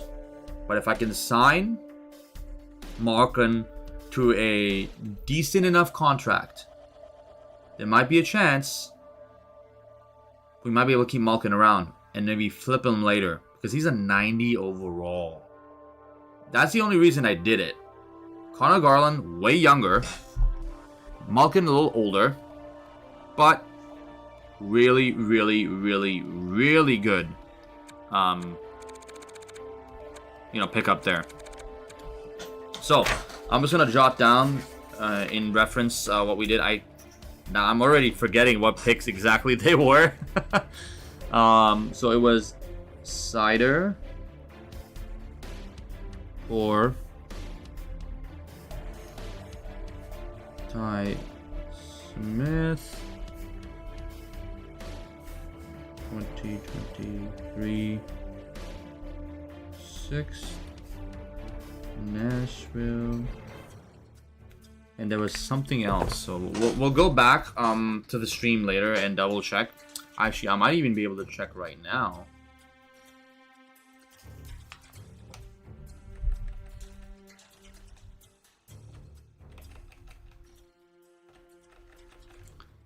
I might be able to check right now. I might be able to check and go back and check and see what we can get for. We got for.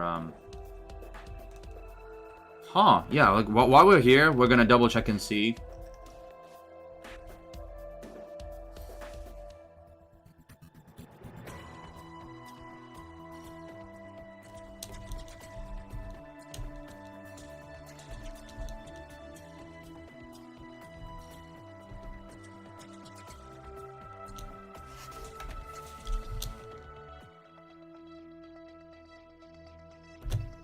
Okay.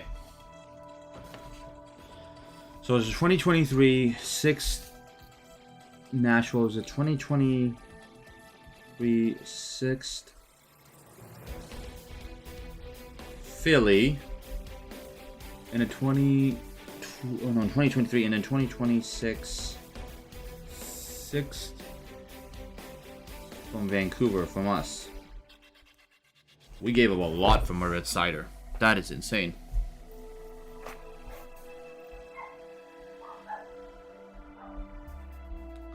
Garland for Malkin.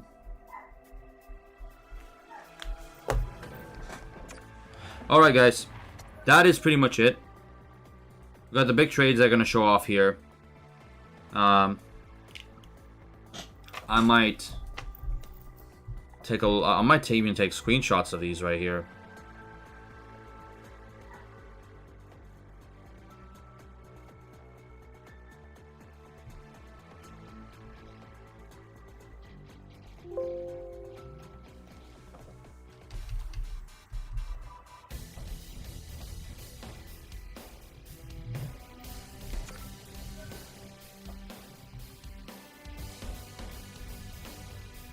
It's crazy to me that they already traded away JT Miller.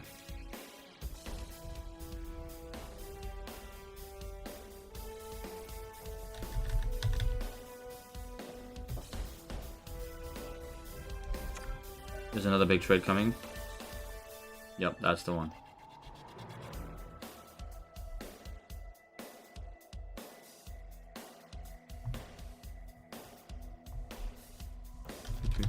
Three. And we go there.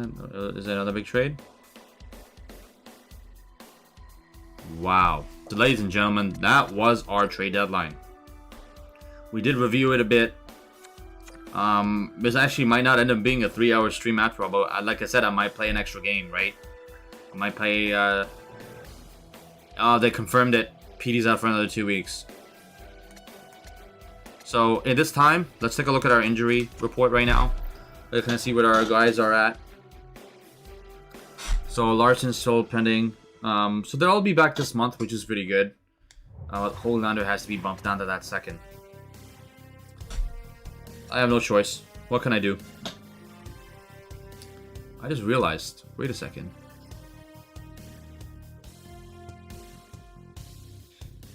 He's there.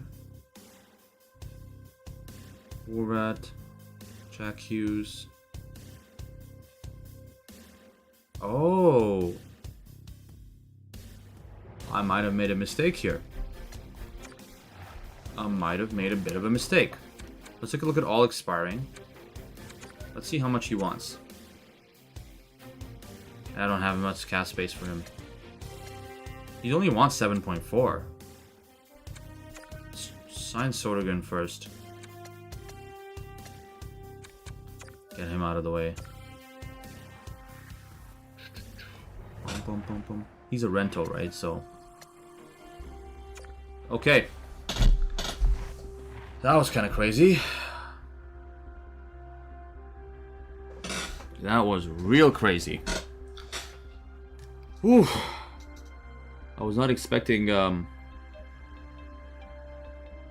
big kind of trade deadline. Like I've never done a rental. I've never gone for a rental. So right now, the way what just happened here?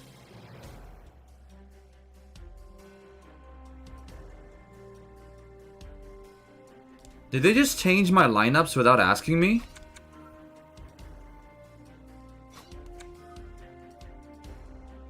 They did. They changed my lineups without asking me. Are you kidding me? Oh my god, I am hating this right now. PD, Hoglander, Ekman, Larson. Okay. Really? Why? Oh, this has pissed me off. Now I need to go through all the lines and everything and switch them again. This, I hate when they do this after trade deadline sometimes, where all your lines are a certain way and then you have to go through and man, okay. So basically we had it was gonna be this. It was gonna be Kravstov, Pods. Yep, that's it. And then it was that for now. And then Grunstrom here. Mott Asper. And then Blake can go there. That can go there. That makes sense. And then our goalies, obviously Demmer. Our defense, Quinn Hughes, Tyler Myers, that makes sense. That goes down there. That makes more sense. At least for us. Because look at that. That looks way better. Jack Hughes on the wing though. So let's see. Where would Jack Hughes go?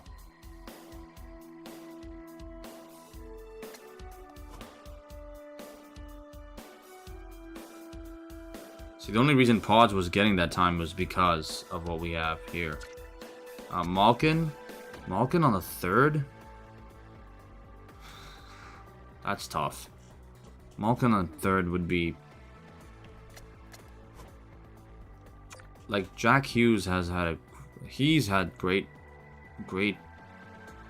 time with us so far. He's point per game.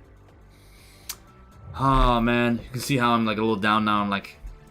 Sometimes I rush to decisions. I don't think I rushed today. I think according to the score we made the right decision. You know, offseason when we dump Cap and we sign Malkin, his trade value goes up. We'll flip him. His trade value is going to go up for sure. Because before the unrestricted free agency comes around, we're going to be playing him like crazy. If anything, we might do this. We might put Horvat on the second, but then having that Russian line right there is absolutely insane. Man.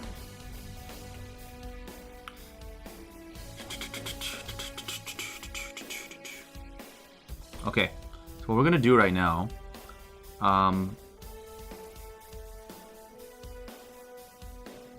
yeah, I'm gonna take a look at the screenshots I just took because I want to see these trades that were just made. Wow, it's insane how big these trades were.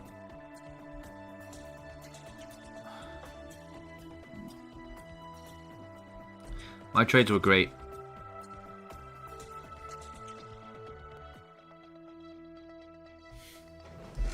My God.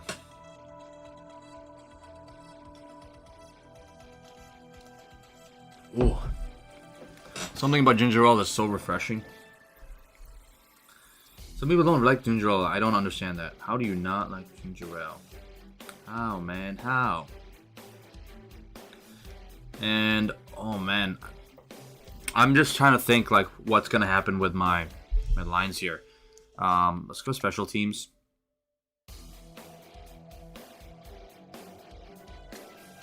Malkin's gonna be on that second.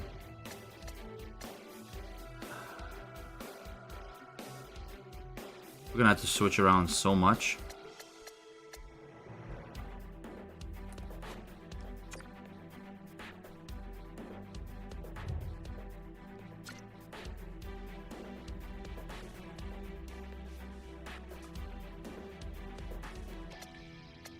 Who's on that second? It's Jack Hughes. Jack Hughes is there. Why is it on the right wing? Besser's there.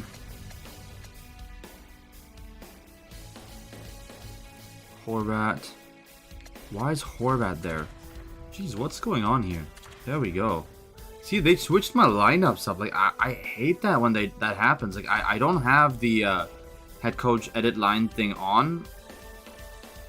So I always do all the lineups by myself. So it's kind of odd that it's even the case.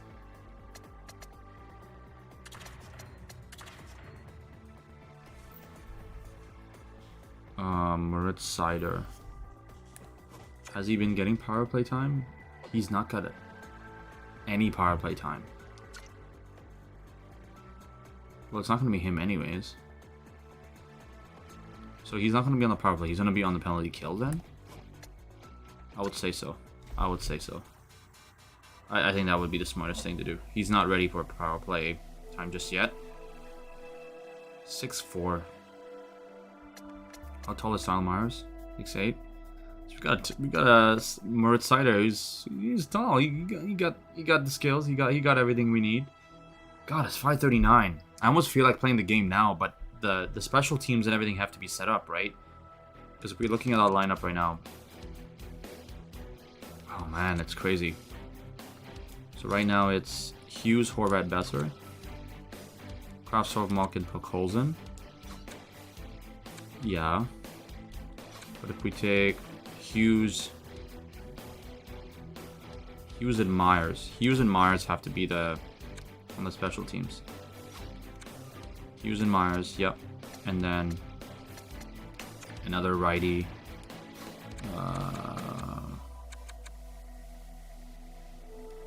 Righty. Kravtsov?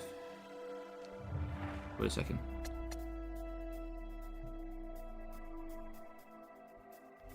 I just realized that has to go there.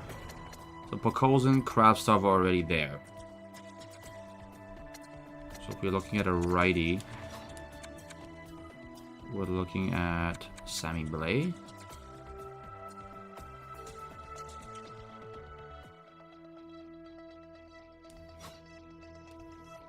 Is this Sammy Blais? We're looking at Sammy Blais, aren't we?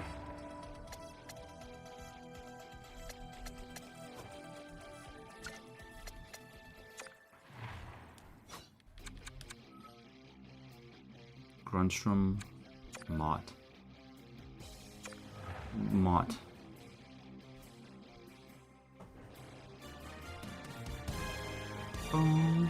That's not bad. Hughes, Horvat, Besser. We still have Hoglander, PD coming back.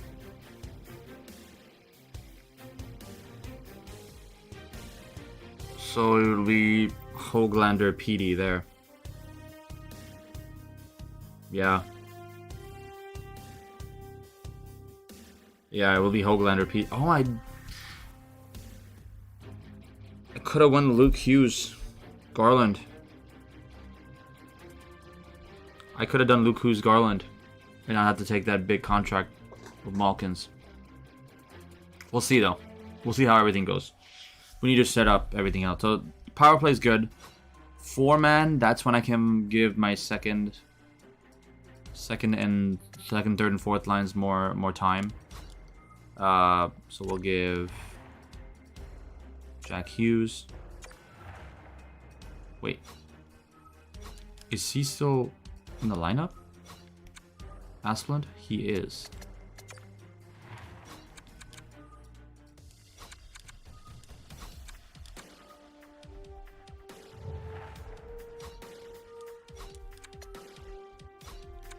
One more power. So Jack Hughes.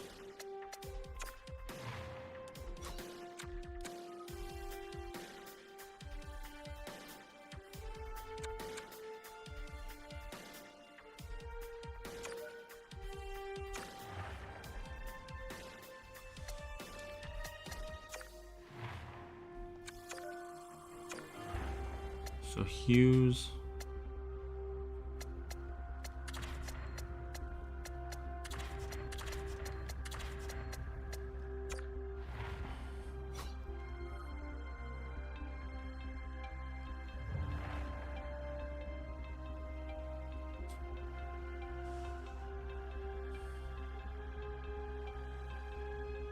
One-man power play, which is rare.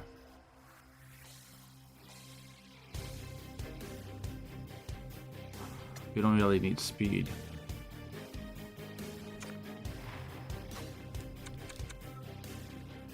Grunstrom or Mott? Do we bring one of those in? Center. Jack Hughes, no.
Oh, but I can't split the Hughes bros again.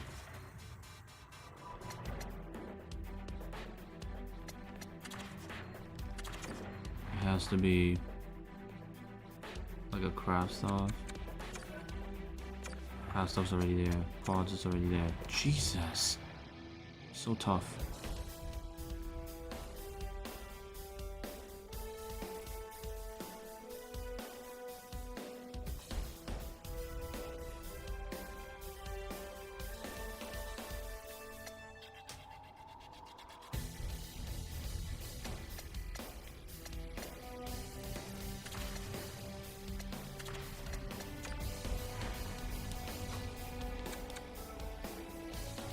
He has to be on the power play.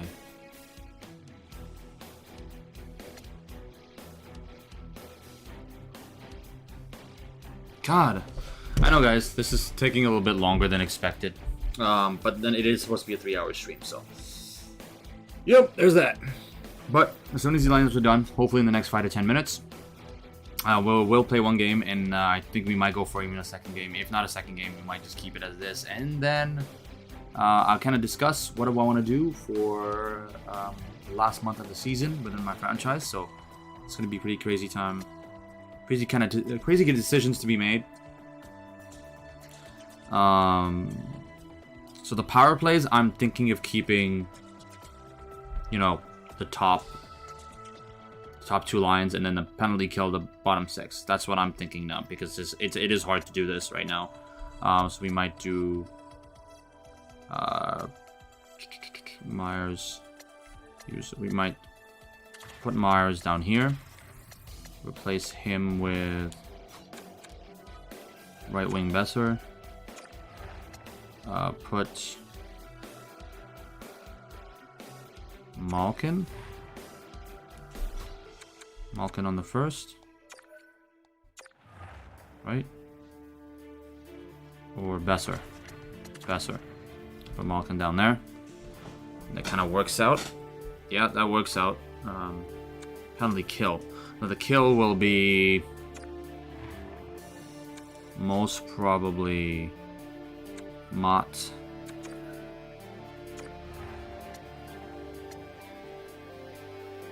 And it's most probably be Mars, Dursey? Why is Dursey there? Dursey would be good, but Rathbone has to be on there too. Who's our top?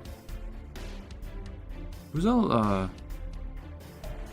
second pairing? Oh, because our Larson's out, so it's Sider and Larson usually, but it's Mott's already there. Jeez, are you kidding me right now? Bo Horvat. Pods be a good penalty killer? He's more on the power play, so we'll do Sammy Blay. No, we'll do Kubel. Obey Kubel.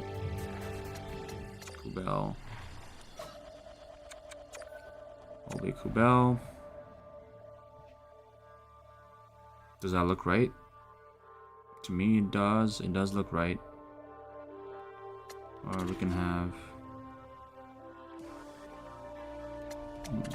We can do that. That works. 3-man penalty kill. So Horvat. And... Malkin. What's Malkin's defensive stats look like?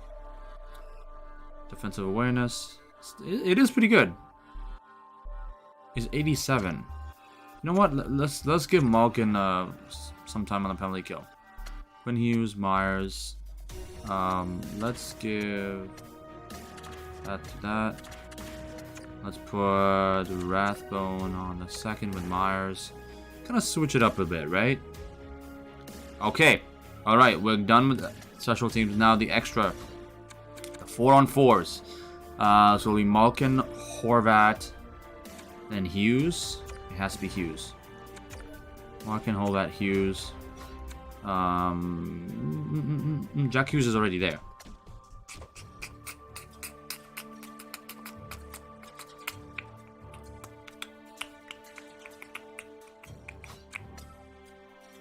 Oh, Dursey. Grundstrom, Jack Hughes. 4-on-4, it has to be...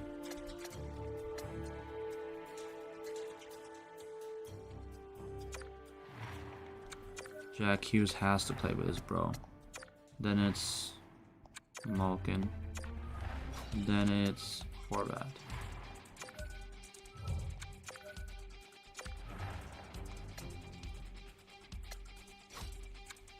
Come on. Rasmus Sider, Jack Hughes. And Hughes. Who's on the... Who would be here then?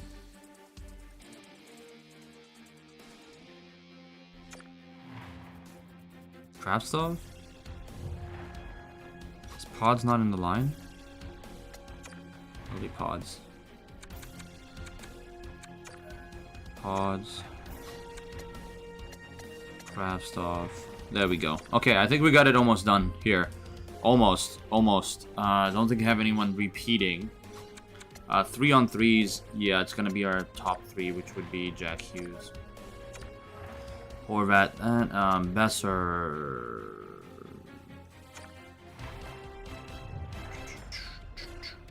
Besser will move down with Horvat. Jack Hughes will be replaced by Pods, and then Jack Hughes. There we go. And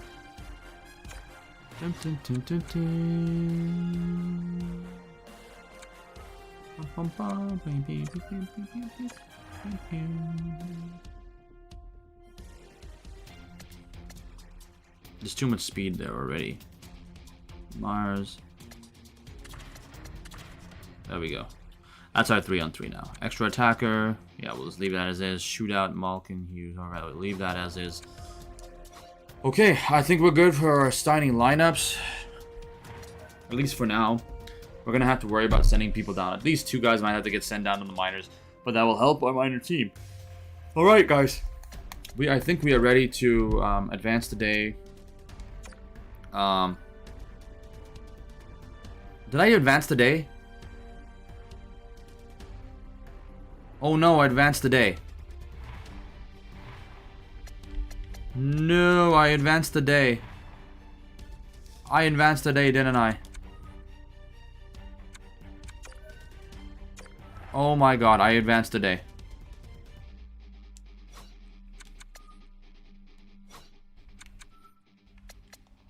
I advanced today.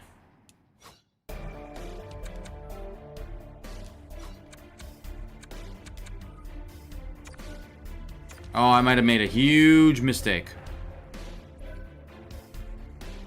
Can you... No, I want to know if I advanced today past... Oh, did I advance today? I did. It's a 7-6 win, but I don't want to go out like that. Okay.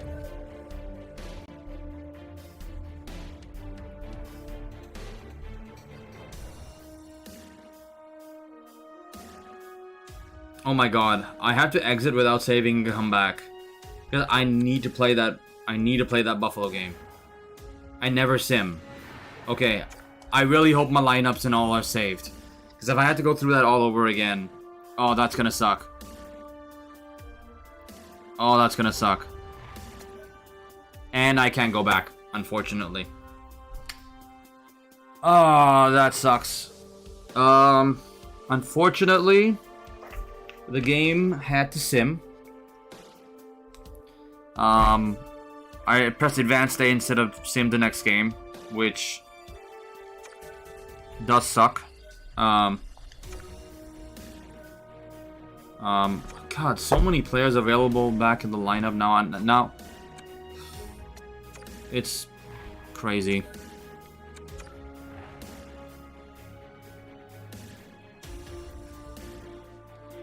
Oh my god. Now I'm gonna be like, I'm so out of it right now. I'm like, what's going on here? Hoglander. He's gonna be on the right wing for now, I guess.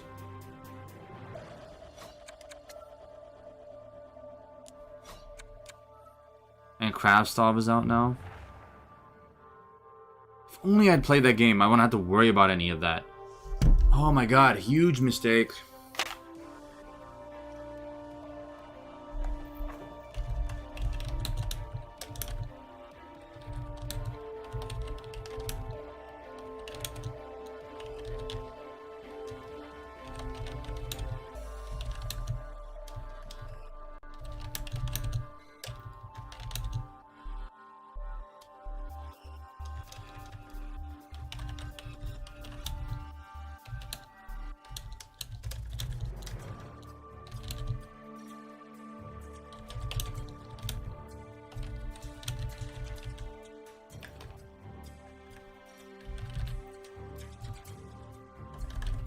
Okay, guys. Against Colorado instead. Okay, so basically what I'll do is I'll play against Colorado instead. So yeah. So basically what we're gonna do, we'll play our next... Why doesn't it show the Colorado Avalanche here? So let's save it. So we don't screw up anything else now. Because that was a big screw up. Larson's 100% ready to go? I thought he still had that little badge beside him. Okay, before we go into that, I want to see who scored in that 7-6 win. I want to see Malkin did anything. So look at Malkin. Let's see what he did. So he got an assist in that one sim game, which we did by mistake. I have never simmed a game, ever. Ever. So, that kind of sucks. But Malkin is a top 3 scorer.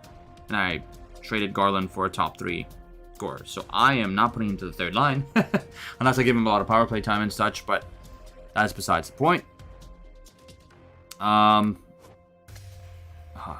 Fantastic. I can't wait to play his first game. His first game is against the Colorado Avalanche. That team is stacked as well. Wow.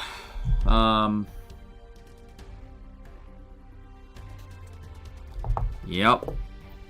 That I'm still bummed out about it because I really wanted to face Buffalo. We got the OT win, but God, I'm still distraught over that. Let me just take a breather.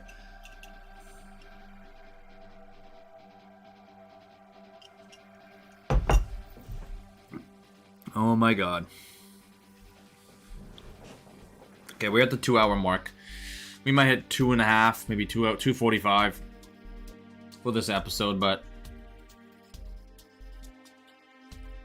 yeah, I did make a lot of the trades before the deadline, which is kind of what I usually end up doing anyways, but the off season is going to be the real kicker, like, because guys like Ekman Larson and Tyler Myers might be on their way out, but it seems like Tyler Myers or Hughes might win the Norris, so it's tough to say what's going to happen.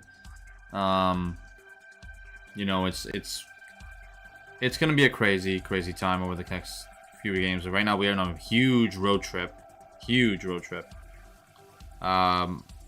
Let's take a look, actually. Let's take a look at the road trip right now. It's 5 games or 4 games? 1, 2, 3, 4. 4. Okay, so basically what we're going to do, we're going to play through that Avalanche game right now. And then we're going to go through with...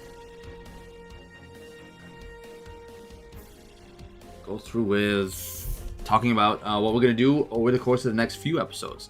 So I had Avalanche actually planned for a couple days from now. But we might have to take a little bit bigger of a break between my episodes because I won't be playing as much stream-wise. So here we go, guys. We're gonna go to our next game right now. Play game. We're gonna skip the affiliated AHL affiliate.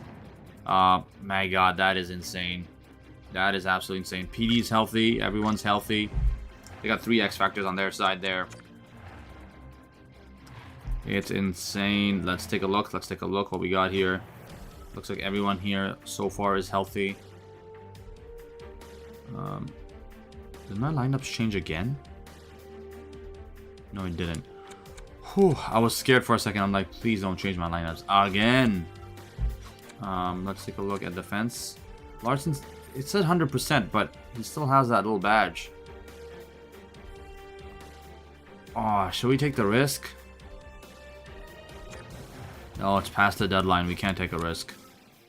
So we'll put Aho in for now.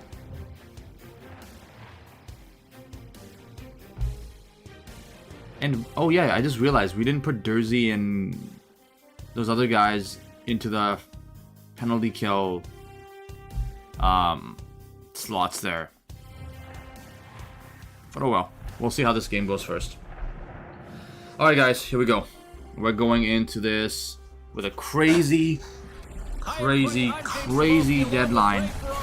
after a crazy deadline. Some big trades were made.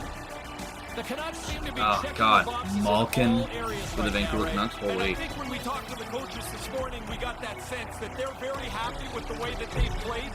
But Johansson's been doing great. Demko's been doing even better. He got his 40th win. Okay. Hughes, Horvat, Besser.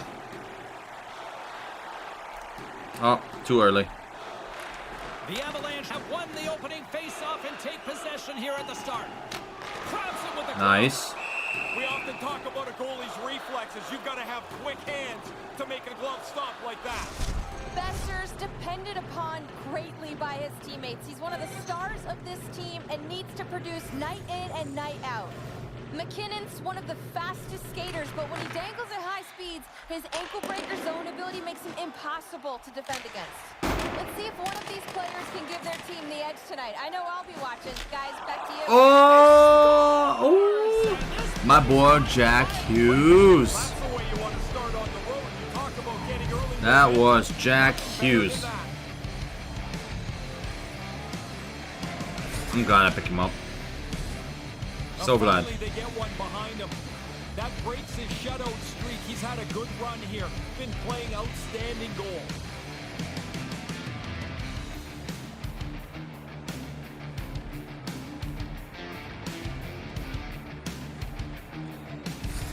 The Canucks have set the tone for this one with an early strike.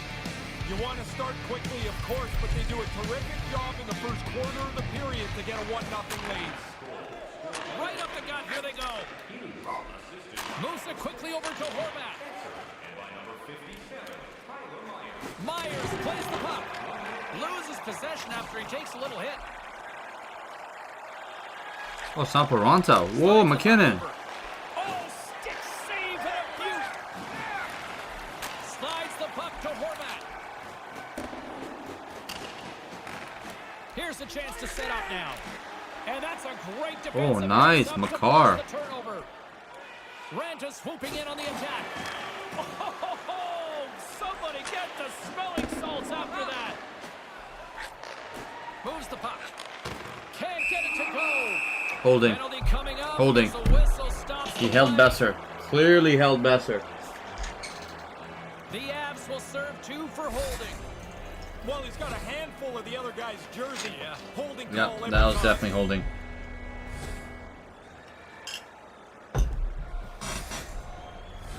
The Canucks will have a chance to get on the power play for the first time this evening. The power Come on. play guys are pumped here. They haven't had Post deadline. Let's get a win. Malkin wins his first faceoff. Oh, what was that? Regroup as the puck escapes the offensive end. In the offensive zone with the puck. You know he's thinking about his next milestone that's sitting 1 goal away. Vancouver's got the puck along the boards. And here's the pass to Malkin. Cuts into the paint. And he slides it quickly to Blake. Shuts him down. Johansson's looking like he's bounced back here. He's trailing in this game after having a shutout in his Yeah, last. 5-on-3. There's the whistle. Has to be an interference, right? Interference? Yep. Interference. Interference, the call coming up here. Sometimes less is more, James. He's trying to help his partner out, but he ends up getting whistled for interference. Come on. 5-on-3. And with that call by the officials, it's a long 5-on-3 set to begin. 5-on-3 power plays for this length can be a real good thing. Look, we used to practice them. The problem is sometimes they're not as intense as the game, and the guys get a little lethargic moving the puck around the outside. Vancouver's got the puck against the boards. Moves it to Mott. Takes the pass. And he makes the save. The Canucks will play it against the wall. Right up front. And that one's stopped. Right on the doorstep. Taken along the wall by Höglander. Denies him in front. Sharp reaction save. And they get the puck. Come on, 47 seconds left. Morris is there. Vancouver's got the puck along the wall. Demko's read every play so crisply. It's like he's taken last game and brought it into tonight. Tried to connect the pass, but it doesn't go. sent into the offensive zone. Picked up along the wall by Oh, Malkin. The Avalanche have gained control of the puck along the wall. Feeds it on over to Malkin. Along the half wall with the puck. Quick feed to Oh! How did he get a glove on that? What a stop by Johansson. Oh my God, what a save by Johansson Other in your life, on Malkin. maybe that child who's been waiting all their lives to get that first jersey. Team Stores got you covered. Visit them online.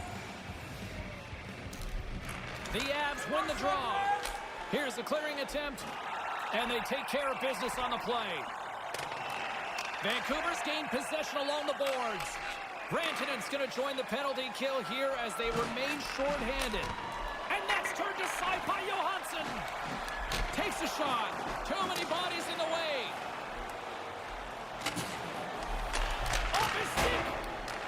The Avs will kill off a few extra seconds now. Relentless pressure in the defensive end. Come on, 15 seconds. We got one more rush. One more rush. No, no, no, no, no, no. Oh my God, that's a bad giveaway. That's a bad giveaway. Stopped by the goaltender. Oh, that one rush is not happening. Power play has expired. A lot of head shaking on the bench when you go back after a power play like that. Well executed. Oh, I thought he was going to move towards the center. I was going to move into the slot. That would have been nice, but he didn't move. Oh, jeez, that was close. The Canucks take it. Well, he almost got destroyed. Oh, I thought he was going to be beaten, and he somehow got a piece of that. Colorado's regained possession of the puck. Vancouver's got a hold of it along the wall. Colorado's got it. Come on, meet up in the middle. No, no, no. Ooh. Solid defensive work in their own end with the poke check. What is Grunstrom doing? No, no. Oh my God, if it didn't deflect over. Oh my God. Forces the turnover in the offensive Oh, zone. nice blocker save. Great save by Demko. And it's a quick pass to Johnson. Chase right in front. Wrist shot on the slot. Oh my God. It goes right up the post. Oh my God, what a save by Demmer. Demmer is keeping us in this. The double save. Positioning does it all. The shift continues. What great press. Oh, nowhere to go but against the wall. Here in the corner, he grabs the puck. What a block, what a And the block. shot dives in Oh, traffic. how is that bouncing so much? Okay, go, go, go, Aspen. Aspen. Spin, spin. Oh, oh, that is not where I wanted it to go, but Over again outside the offensive end. Vancouver's got a hold of it against the wall. Here they come inside the neutral zone. And the long-range shot goes off target. The Avs gain control of the puck. Takes a hit on the play. Trying to engage a little physicality here. Puck battle along the boards. I thought it was going to be a holding call. Receives the pass. And now it's grabbed by Bunting. And that's out of reach and out of the offensive zone. Headman pass. Takes the feed at center from the right wing. The Canucks take it along the wall. Takes the feed at the back end. And he blocks the shot. Great defensive play. And here comes the pushback. And it's a much-needed whistle for the and the back. There you go. There comes Jersey. These two. Yeah, it didn't take much to bring this to a boil. They don't like each other very much. Come on. This doesn't feel like we've seen the last of these two teams going at it here. No, they don't like each What other. a knockout. We knew it was going to be a Jersey has been great for us. But Burrows is great as well. I would want to have Burrows in the lineup a little bit more than Jersey, but Jersey has been great. I think I'm going to keep Jersey in for now. I'm going to send Burrows. I don't think if I send Burrows down, I don't think he's going to get time in there. Minus there. I'd rather keep him just in case we have injuries or anything. But then I don't want him to like lose any stats. His overall to go down is basically to diminish. Quick feed down low. Feeds it down low. Slides the puck down low. Quick pass to Malkin. Couldn't complete the play. Takes the feed. Along the half wall with the puck. Moves it quickly over to Byram. Handles the puck. Pad save. He's on it tonight. Can't connect on the pass. And we'll get a face-off at the other end of the ice. All right, all right. A few years ago, James, It's been a good game so far. Can't change. To me, that makes a big difference as to what was a pretty boring play before. Here in the late going to the frame, 1-0 the score. Nice start winning the draw here inside the offensive zone. Giuseppe. The icing would have Odds. them down. That's a big face-off win for them. Kind of lost control for a Oh, second Malkin. there, but regains Oh, Malkin. possession. Malkin. There's Oh! a chance out front. Those center... Great stretch passes. He Those connects. cross-crease passes, like, have been working for me lately, so I thought, let me try it. Oh... Saved by Demko. Oh, that was a mistake. That was a mistake. If they had half a second more, Ends of the ice here as the first that would've been period comes dangerous. to an end. Well, a fun start at both ends of the rink. 1-0 is Wow. the score through the first frame.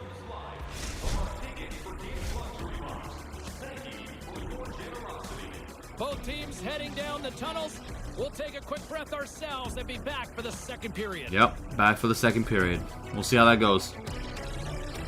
I'm gonna take a little bit of a breather too, just in case, because that would be crazy.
Alright guys, we're almost ready here.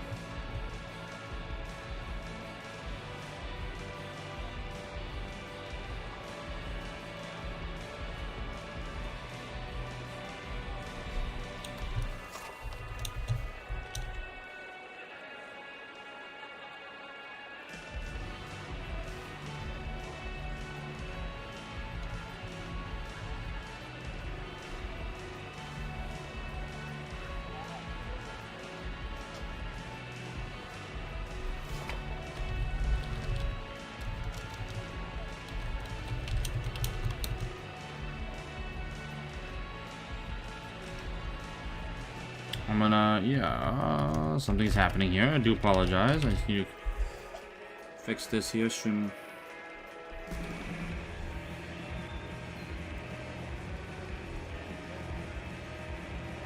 Okay, here we go. I think we're good now.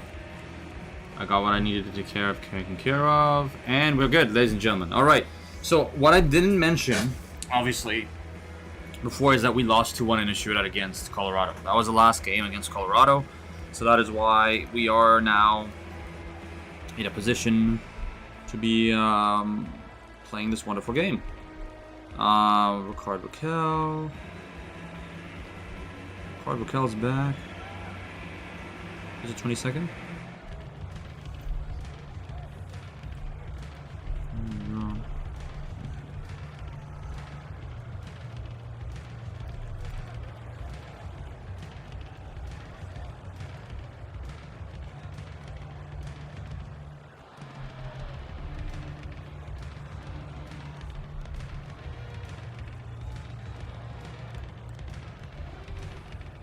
Alright, here we go. Sorry guys. So many distractions, you know, when you have a 3-hour stream you have messages and stuff coming in, but Gotta make sure that I get that taken care of, obviously. And the official seems about ready to drop the puck on period number 2. Come on, more rat. It was a close game last time, so I assume it's gonna be close this time too. The Canucks gain possession. Vancouver's got it in their own zone. And now he angles it across to Hughes. Here's a chance. Oh, and there's a great save by Johansson. Good technique as the puck is over to the corner out of the way. There's the whistle. Offside is the call. Lots of time left in this period. The Canucks lead it 1-0. The Avs win the faceoff. Rantanen's got it across the line. Vancouver's got the puck along the wall. And he moves it up to Horvat. And he gives it over to Besser. Looks to set up at the point now. Looking to make something happen in the offensive zone. Oh, that one squeezed through. And he can't get it. Oh, And that's picked off in my God.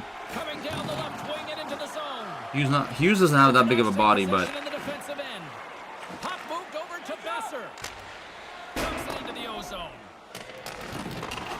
Colorado's looking to break out. That's a big time hit along the wall. It is, James. I love the way he used the angle. He took away all the ice. Turns him away. There's the whistle as things will slow down. Yeah, he got a little testy once the whistle blown. He's pushing him out of there. Come on. Myers is roaming around looking for somebody else to fight. He just can't find it. Both teams readying here for the face-off. come on. The Canucks will go to work here in the offensive zone. He tips it. Oh, nice. Pakolzin. They didn't sit back after getting that first All right, all right. back-to-back goal on here. So was that Malkin Hughes Pakolzin? Some guys try to lead, other guys just are. He's a born leader. When he does something, Wow. people want to follow. That was an Teammates amazing seem to tip. Rally around him, and now they can all be pumped because he's on the board. Beautiful. Guys, we know that he's a part of the leadership group on this squad, and with his born leader superstar ability, he's given his team a huge boost after scoring. Sider and Aho. Sider got his first point. Gets the puck in deep. Actually, we don't even know if that's his first point. Sider might have had more points. Here they come up along the wing.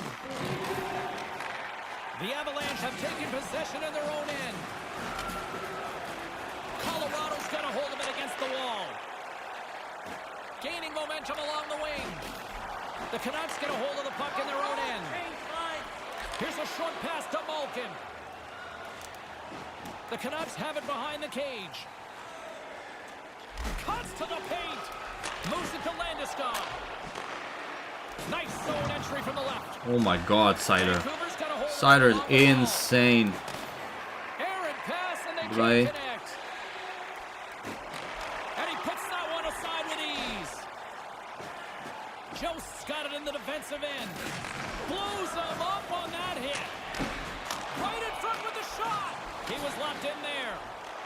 And he regains control of the puck. Takes the feed. Oh, what a chance for the Colorado Avalanche. Back and forth. The defensive play has been great. They're playing the game downhill, James. The whole shift is in this end. Puck picked up by Myers. One thing. Here they come on the attack. Things start to get a little physical out there. Huge stop by Johansson. Hangs onto the puck. The Avs will play it from the defensive zone. One-on-one with the goaltender. And that just falls apart. No way to recover from that. That's a good-looking play that leads to nothing. Quick feed to Horvat. There's another for the hit parade. And that one's broken up. Steps into the offensive end. The Canucks gain control of the puck against the wall. Look at the score! Holy crap.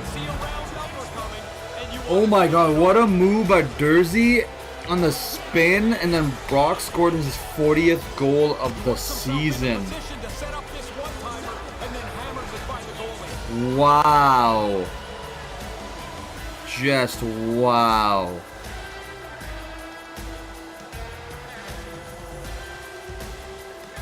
That is insane. That is insanity. That is insanity. I need to do short clip, 3 minutes. Yeah, that has to. Taken by Gerard. Gains the zone from the right side. The Canucks get a hold of the puck along Wow, the boards. I can't believe what I just saw. Quick pass to Kubel. Handles the puck at the point. Manages to hang on. Slides it across to Makar. Yeah, Dursey is not going down. Whoa, Makar. Oh my god, Makar. Oh my god, almost an own goal too. Oh, wait, Kubel, what are you doing? You want to put them away because you don't know when the next one's going to come. Dumped into the cross side. Looks to get. Oh, that was such a bad pass. The Canucks scoop it up along the boards. And they keep the pressure on. The Canucks have a hold of it in the defensive zone. Nice pass. Puck scooped up by Taves. From the left side, takes it at center. And the lane's clogged up, blocking that. Okay, good. Demko's going to give everyone a chance to breathe and hang on to the puck. I think early in the year he gets a couple and you can feel his confidence grow and grow and grow. He looks like he thinks he's going to score almost every night. Just here in the late stages of this frame, the Canucks are in cruise control, leading it 3-0. And now it's grabbed by Taves. Nice. Fantastic save! Demko's been sharp stopping the puck tonight.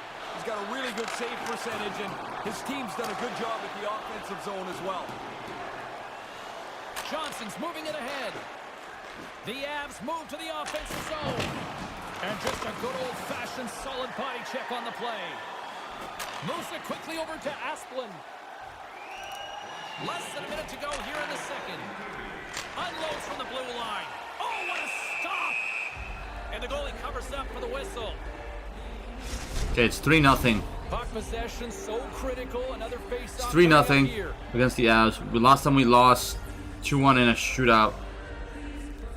So I don't want to speak too soon. We still got the third period left. Oh my god, Sider. Oh my god, Sider. Puck grab by Malkin. Looking to make something happen along the boards. Picked What was that?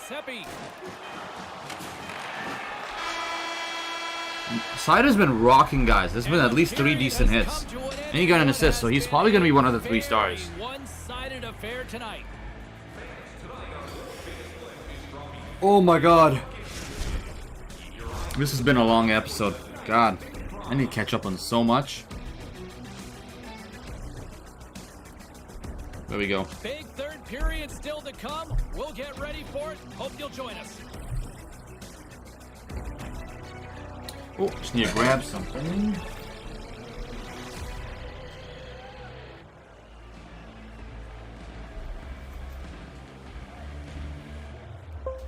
Because I'm gonna watch a movie today, so I need to make sure that I got everything set here.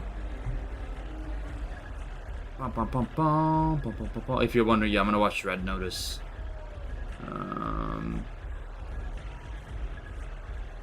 Looks really good.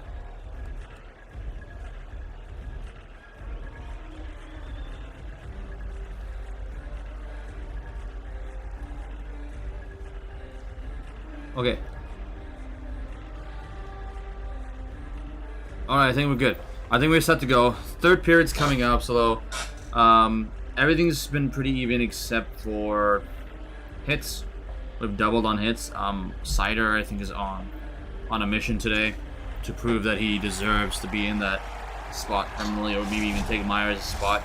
Teams are lined up and they are ready to Here get we go. this third period underway. 20 minutes to go here in regulation in what has been a very one-sided affair. Well, we've got 2 periods under our belts to this point so far, Ray. How do you see things? The Canucks have been terrific through 40 minutes now. A comfortable lead that they'll just try to ease their way into the finish line. And there's the whistle as he elects to slow things down a little. That almost slid in. Pretty good decision here with Brock Besser's right there. I think that means he's at 81, Besser. Still plenty of time. He hit his left in 40th this goal. frame. The Canucks have dominated this one to this point. They lead at 3-0. They take possession as he locks him up off the faceoff. Rocks him on the play. And they'll be forced to tag up after that missed pass. Grabs the puck. From his own end, he moves it up ahead. Besser's trying to increase the lead here. Not that they need it. It's their Oh, way what a ahead. save. Oh, Gerard's got it into offensive territory. Stopped by the goaltender. Gerard's going for it. Jumps on top Gerard's to get a been... stoppage in play. Oh, just a piece of Gerard's that one, going James. for That's it. a good save. Really a difficult one, a sharp shot, but it's turned away. Officials are in position, and both teams are getting ready as they get set for another face-off here. Nice job tying up his opponent. And he denied that opportunity. Oh, that's interference. We got a delayed call coming up That's here. interference. The referee raises his hand, and play is finally halted Really? here. Let's see what the call is. Hoaglander's pick on the play has resulted in an interference penalty. That's one of those, instead of arguing, all you can do is go, I'm in the wrong spot. You turn around and go sit down. I believe my mother called it lump it. This team is aware that their penalty kill is ranked toward the bottom of the league. It's something they've been actively working on to improve. And, you know, with the confidence that they showcase, they might be able to turn this thing around and shut down this power play right now. Answers the call with a big save. Here's a short pass to Blay. And that's broken up by Mott. Vancouver's got the puck along the wall. Loses his balance on the play. Kadri's moving the puck through his own zone. Colorado's got control of it now from their own end. Come on. With possession along the wall. Denies him with the pad. Sends the pass over. Oh, really, Sider? Colorado's at the line. Puck picked up by Sider. Oh my They'll God. want to clear the There we zone go. here while they're trying to kill off this penalty. Retrieves the puck, trying to kickstart this power play. Gains the zone on the left wing. What a save by Demko. Moves it to Kadri. Oh, wow, stops the game. In front, and a stoppage on the play as...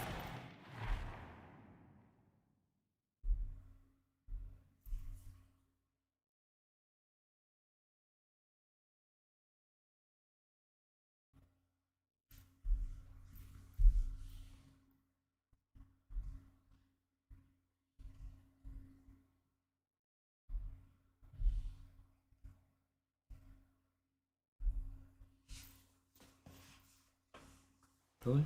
Even if I told you I got a suite? Even if I told you I paid $500 for a suite for 5 people?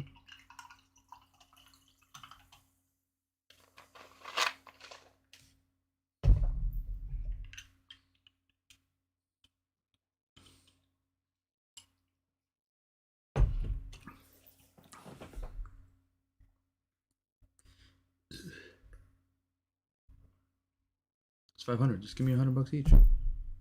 Everything's included, man. You did say everything. Up to 3 drinks per person.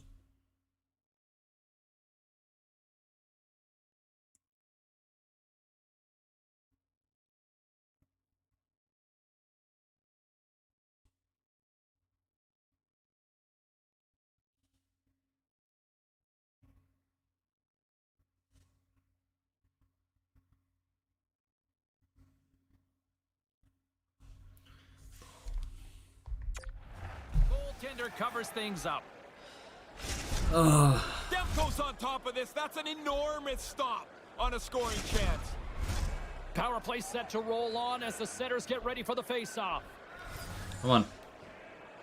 1 minute left on the penalty kill. Colorado's won the draw. Nice little Blocked block. in traffic. Quick feed to Vancouver. Vancouver's in now. Makar's got the puck in his own zone. Directed over to Landeskog. Vancouver's got possession of the puck. Quick pass to Ove Kubel. Through the open ice, they're picking up steam. Pins them against the boards as they battle for the loose puck. Dished on over to Ranta. Colorado's ready to go on the attack. Takes a shot, and that's blocked. Hughes moves the puck. 10 seconds left.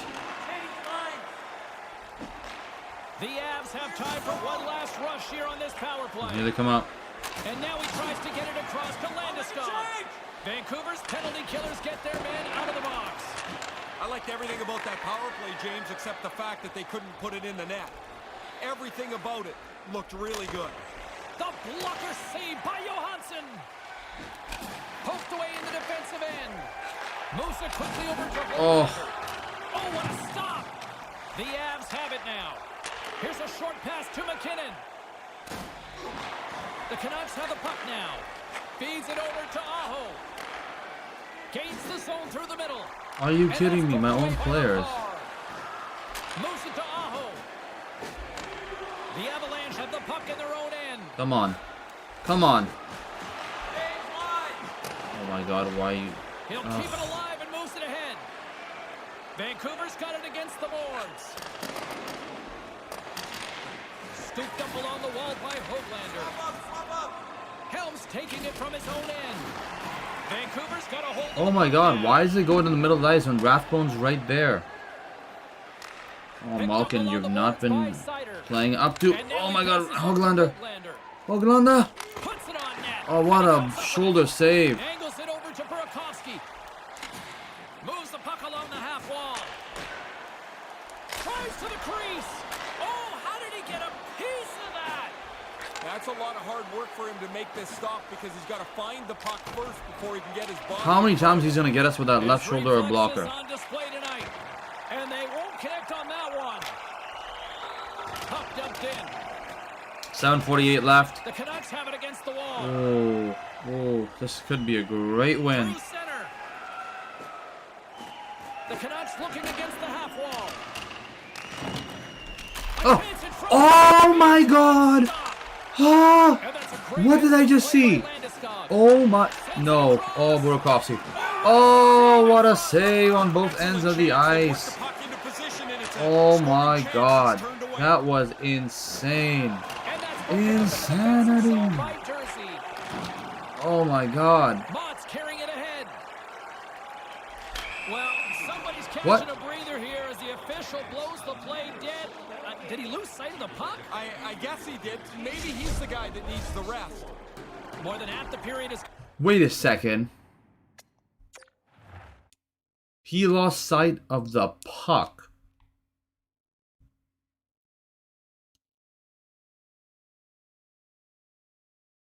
Oh, that makes sense. It went through the net. You're enjoying this one. Vancouver's on easy street right now. They lead at 3-0. Grabs the puck and looks to make something happen. The Avs have it now. How did Mott not get that? They go on the attack from the left side. They gain the offensive zone from the middle. Joe slugging the puck. Nice feed from the right wing. Here they come on the attack. The Canucks gain possession in their own end. He almost lost it for a second there, but regains control of the puck. Oh, they'll be forced to start over from center as the puck leaves the zone. The Canucks carry it along the wall. From the slot, wrist shot, denies him! Johansson's made a great save here. He flashes just enough for the body to make the stop on a really great scoring chance. Keeps hold of the puck. Makes a move in front. Great heads-up play with the stick by Jersey. Can't pull the trigger. The Canucks take possession in the defensive end. Along the side, here they come through the neutral zone. Nothing. Oh, man, he's frustrated with himself. He's got to get that on the net. And he makes the save on that play. Yeah, like what the hell? Was that holding? Penalty on the way here. Oh, the interference. Okay, I was like, I felt like something was wrong. Taves 2 may minutes, not though. like it, but a pretty cut and dry call for the officials for interference. Too late to the player. Once the puck's gone, you gotta let him skate. Yeah. It's a weak call, but I got it, and we just need to hold on now. Carlin's standing by with the answer.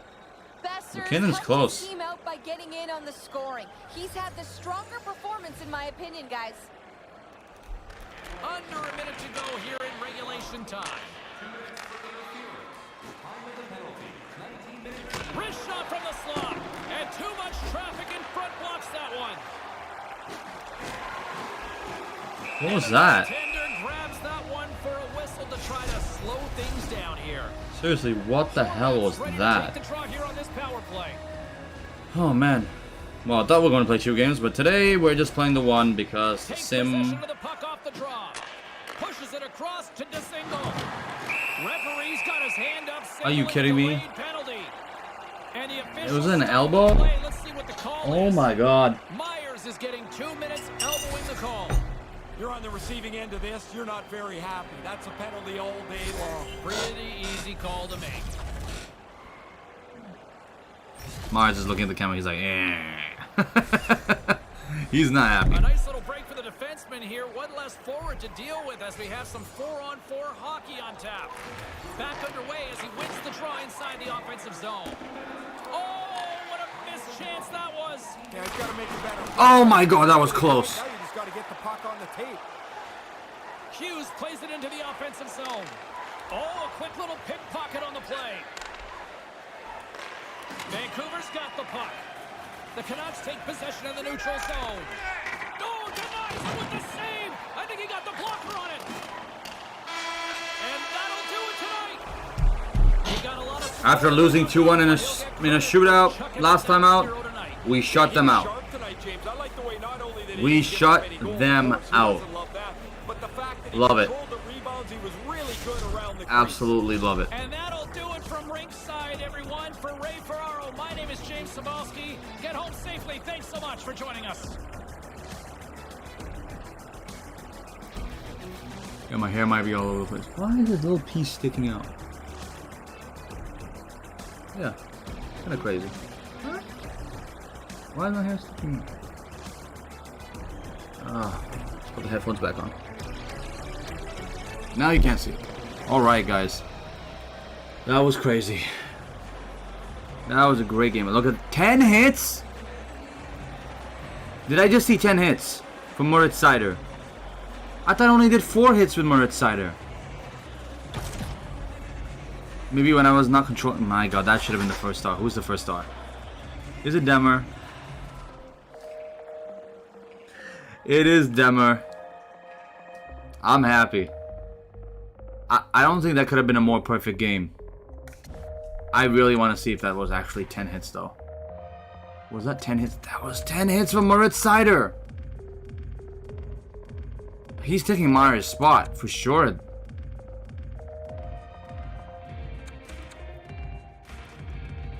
Wow. 10 hits. And 43 hits total. Oh my god, did we have like 30 hits in the third? What the hell happened? Can we not check? Oh my god. Yeah, we can't check the amount of hits per period, can we? Or can we?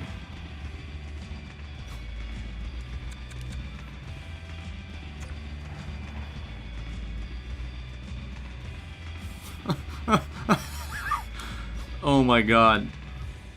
I want to see more hits. Were they all in the second period or something?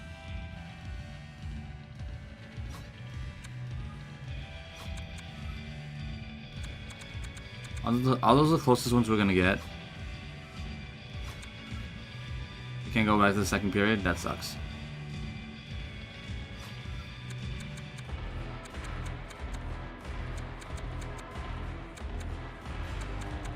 Oh, there was a Moritz Seider hit on Kadri.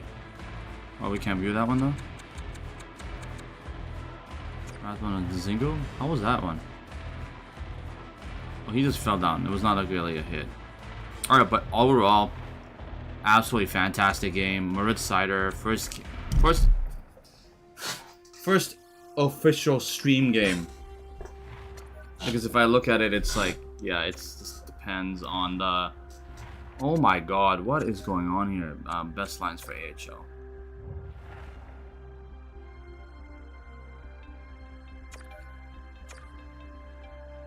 Why does it keep saying regular season? Does that make sense to anyone? That is crazy. Okay, so that's pretty much it. Like, you know, this is gonna be the last game I'm gonna be streaming for. That was the last game I was gonna be streaming for a while. That's why I'm gonna go into the calendar right now. So basically, over the course of the next week, I'll be playing Minnesota game, I'll play the Dallas game, and the 2 St. Louis games. And then when we come to the final month of the season within the franchise, we're gonna do a 3 separate stream, 3-part series between the Vegas Golden Knights. So Golden Knights, we're gonna see Golden Knights at home, we're gonna be at the Golden Knights, we're gonna be in Vegas, and they're gonna come back to Vancouver. We're gonna do a best out of 3 during the regular season here, and then after that, I'm gonna be taking a bit of a break again. Actually, you know what? Yeah, it depends on my streaming schedule. It depends on how everything kind of plans itself out. But if you need updates to that, you know, keep a close eye on my page as well. So that's pretty much for the stream today. I know at times I seemed a bit off, but you know, sometimes if it's a longer stream, you just gotta chill out for a bit. You gotta just take a deep breath and just forget about everything else. So at this point, that is the end of the stream. Remember to like the video. Remember to press the subscribe button. Hit the notification bell for the latest notification. Hit the bell for the latest notification. See, I need to get that on point. You know, I need to get that on point. And then like and follow me on Facebook. And then keep a close eye out on my main page, on my gaming page, the pin post specifically for the dates for future streams. I will be going and setting those stream days up today, and we will figure out what teams we're going to be facing next. For sure, we're going to be facing Vegas next, the next time you guys see me, so keep that in mind. And other than that, trade deadline's over. We will see you sometime in the next week and a half. All right, that's pretty much it. Thank you very much, guys, for watching, and I will see you guys later. Take care.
it.